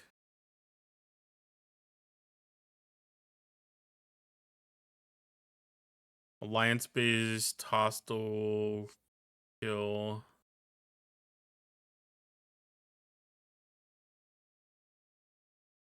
Stronghold siege. I like that. There a lot of these events are based on holding a outpost and then going out and killing hostiles. Ferengi Exchange Pass will be back next Monday. Chronicle of Ascendant comes back the following Tuesday, next Tuesday. And then ticketed events. This seems like a fairly light event calendar for a Tiger month.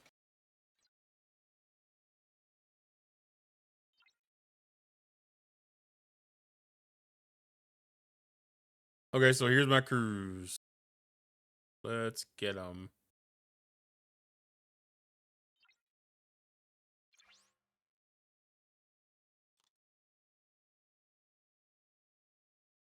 I haven't done a Curla one in such a long time.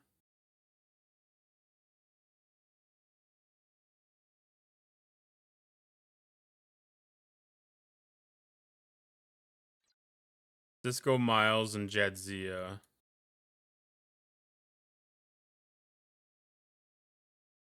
Walk Scotty, Walk Joaquim, Walk McCoy, Harry Kim, Odo, Mariner, and then 10 of 11.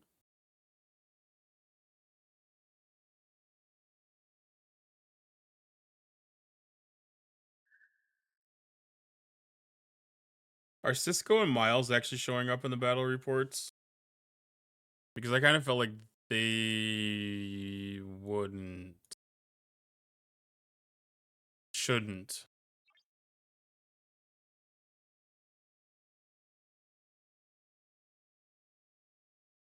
And the cube is 5, Gorkon, Nero. Below deck is Walk Savick, Palia, Hugh, Billups, Izak, and Mavery. They're not actually showing up.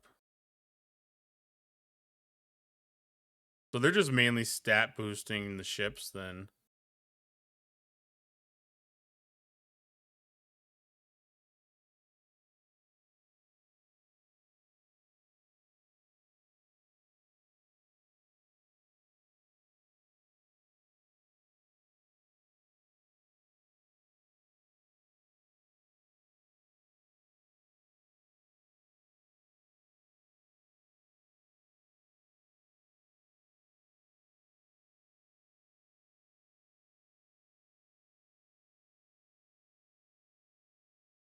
Yeah, Nero, Gorkon, Dizak, PQ 5.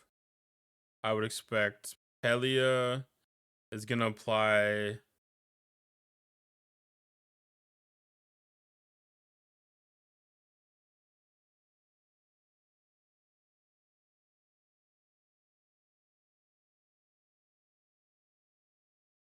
Joaquim's going to apply.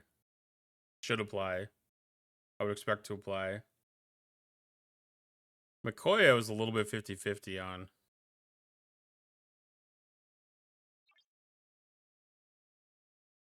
Because that's another non-player hostile one.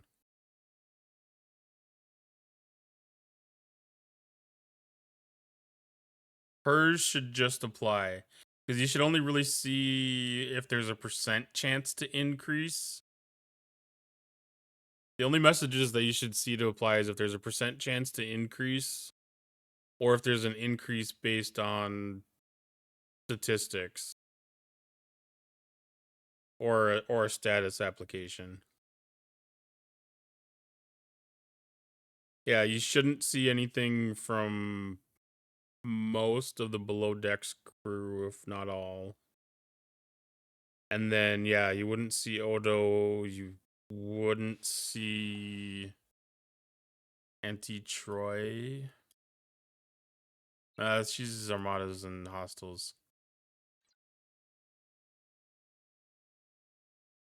Because I don't think any of my below deck slots show up in the logs.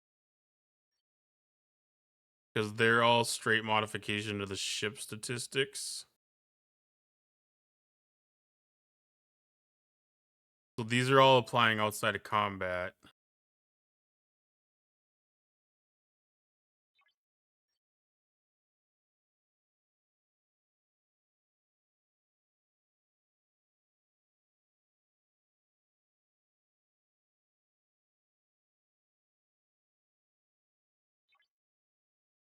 Yeah.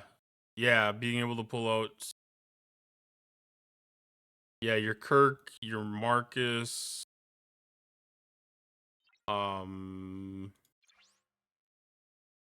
TOS Kirk? I think TOS Kirk applies in PvP. Order. Oh no, it's upgradable.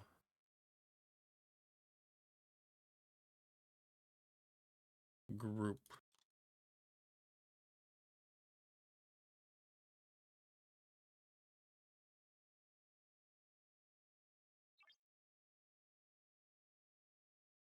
That's when fighting players. So yeah, to be Kelvin Kirk.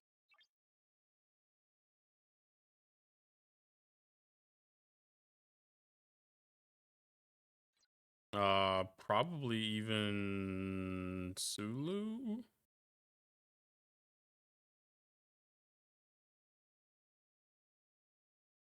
Depending on which. I don't think there's any critical chance boost, so that might be a shitty one.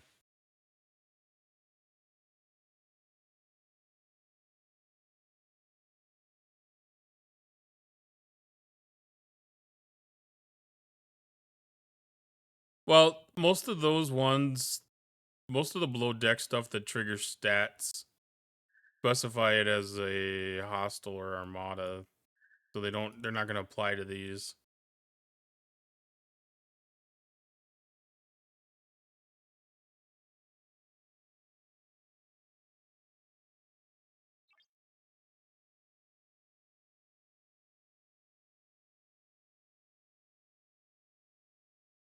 Marcus would apply. He is kind of a lesser proc.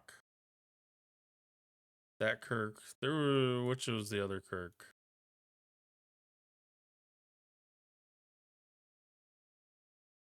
There should be 3 Kirks that apply morale. Or only 2.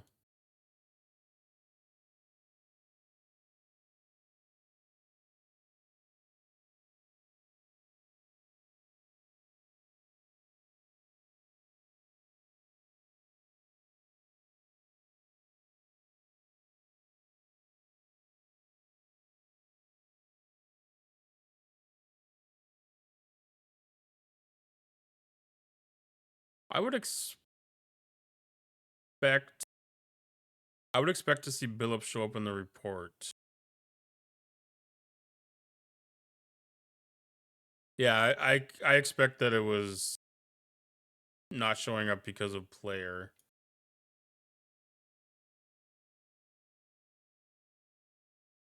I went the safe route and did not select anything that's specified player or hostile or armada. I went and applied everything I knew would actually work. Or well, everything that Scopely told us would work.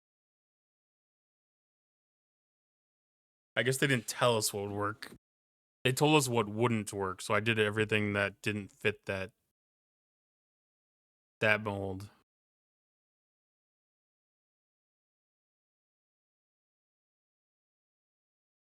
I can actually increase Black Ops Chapel.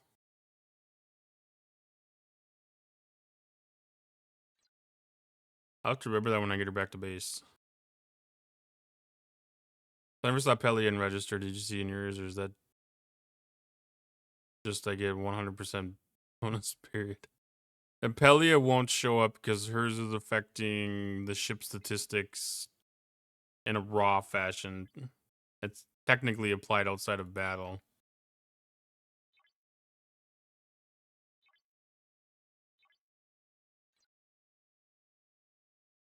It's not reliant on the battle condition.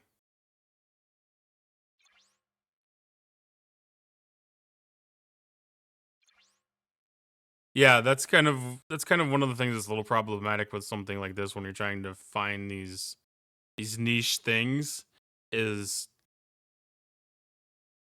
the stuff that doesn't show up, you don't really know 100% that it's actually applying. So like there's a little bit of faith involved with that assessment that it's actually doing something. Other than if you were to do an actual test and run the math. I mean, realistically, you should be able to hit almost any opponent, any hostile, and see the same statistics. If there's no discrepancy between your statistics with hitting a normal hostile and what you're doing with these, then you should be able to imply that they're applying as we would expect. That's the only way to really test it. Otherwise, it's a lot of faith. George Michael, yes.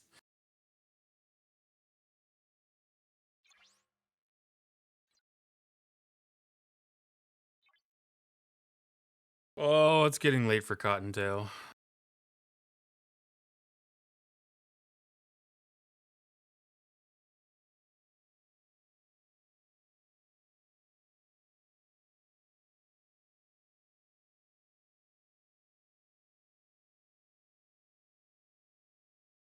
Yeah, I appreciate you stopping by.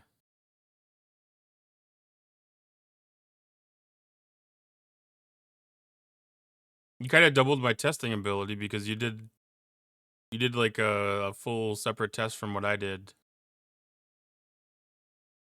So it's kind of like a divide and conquer situation.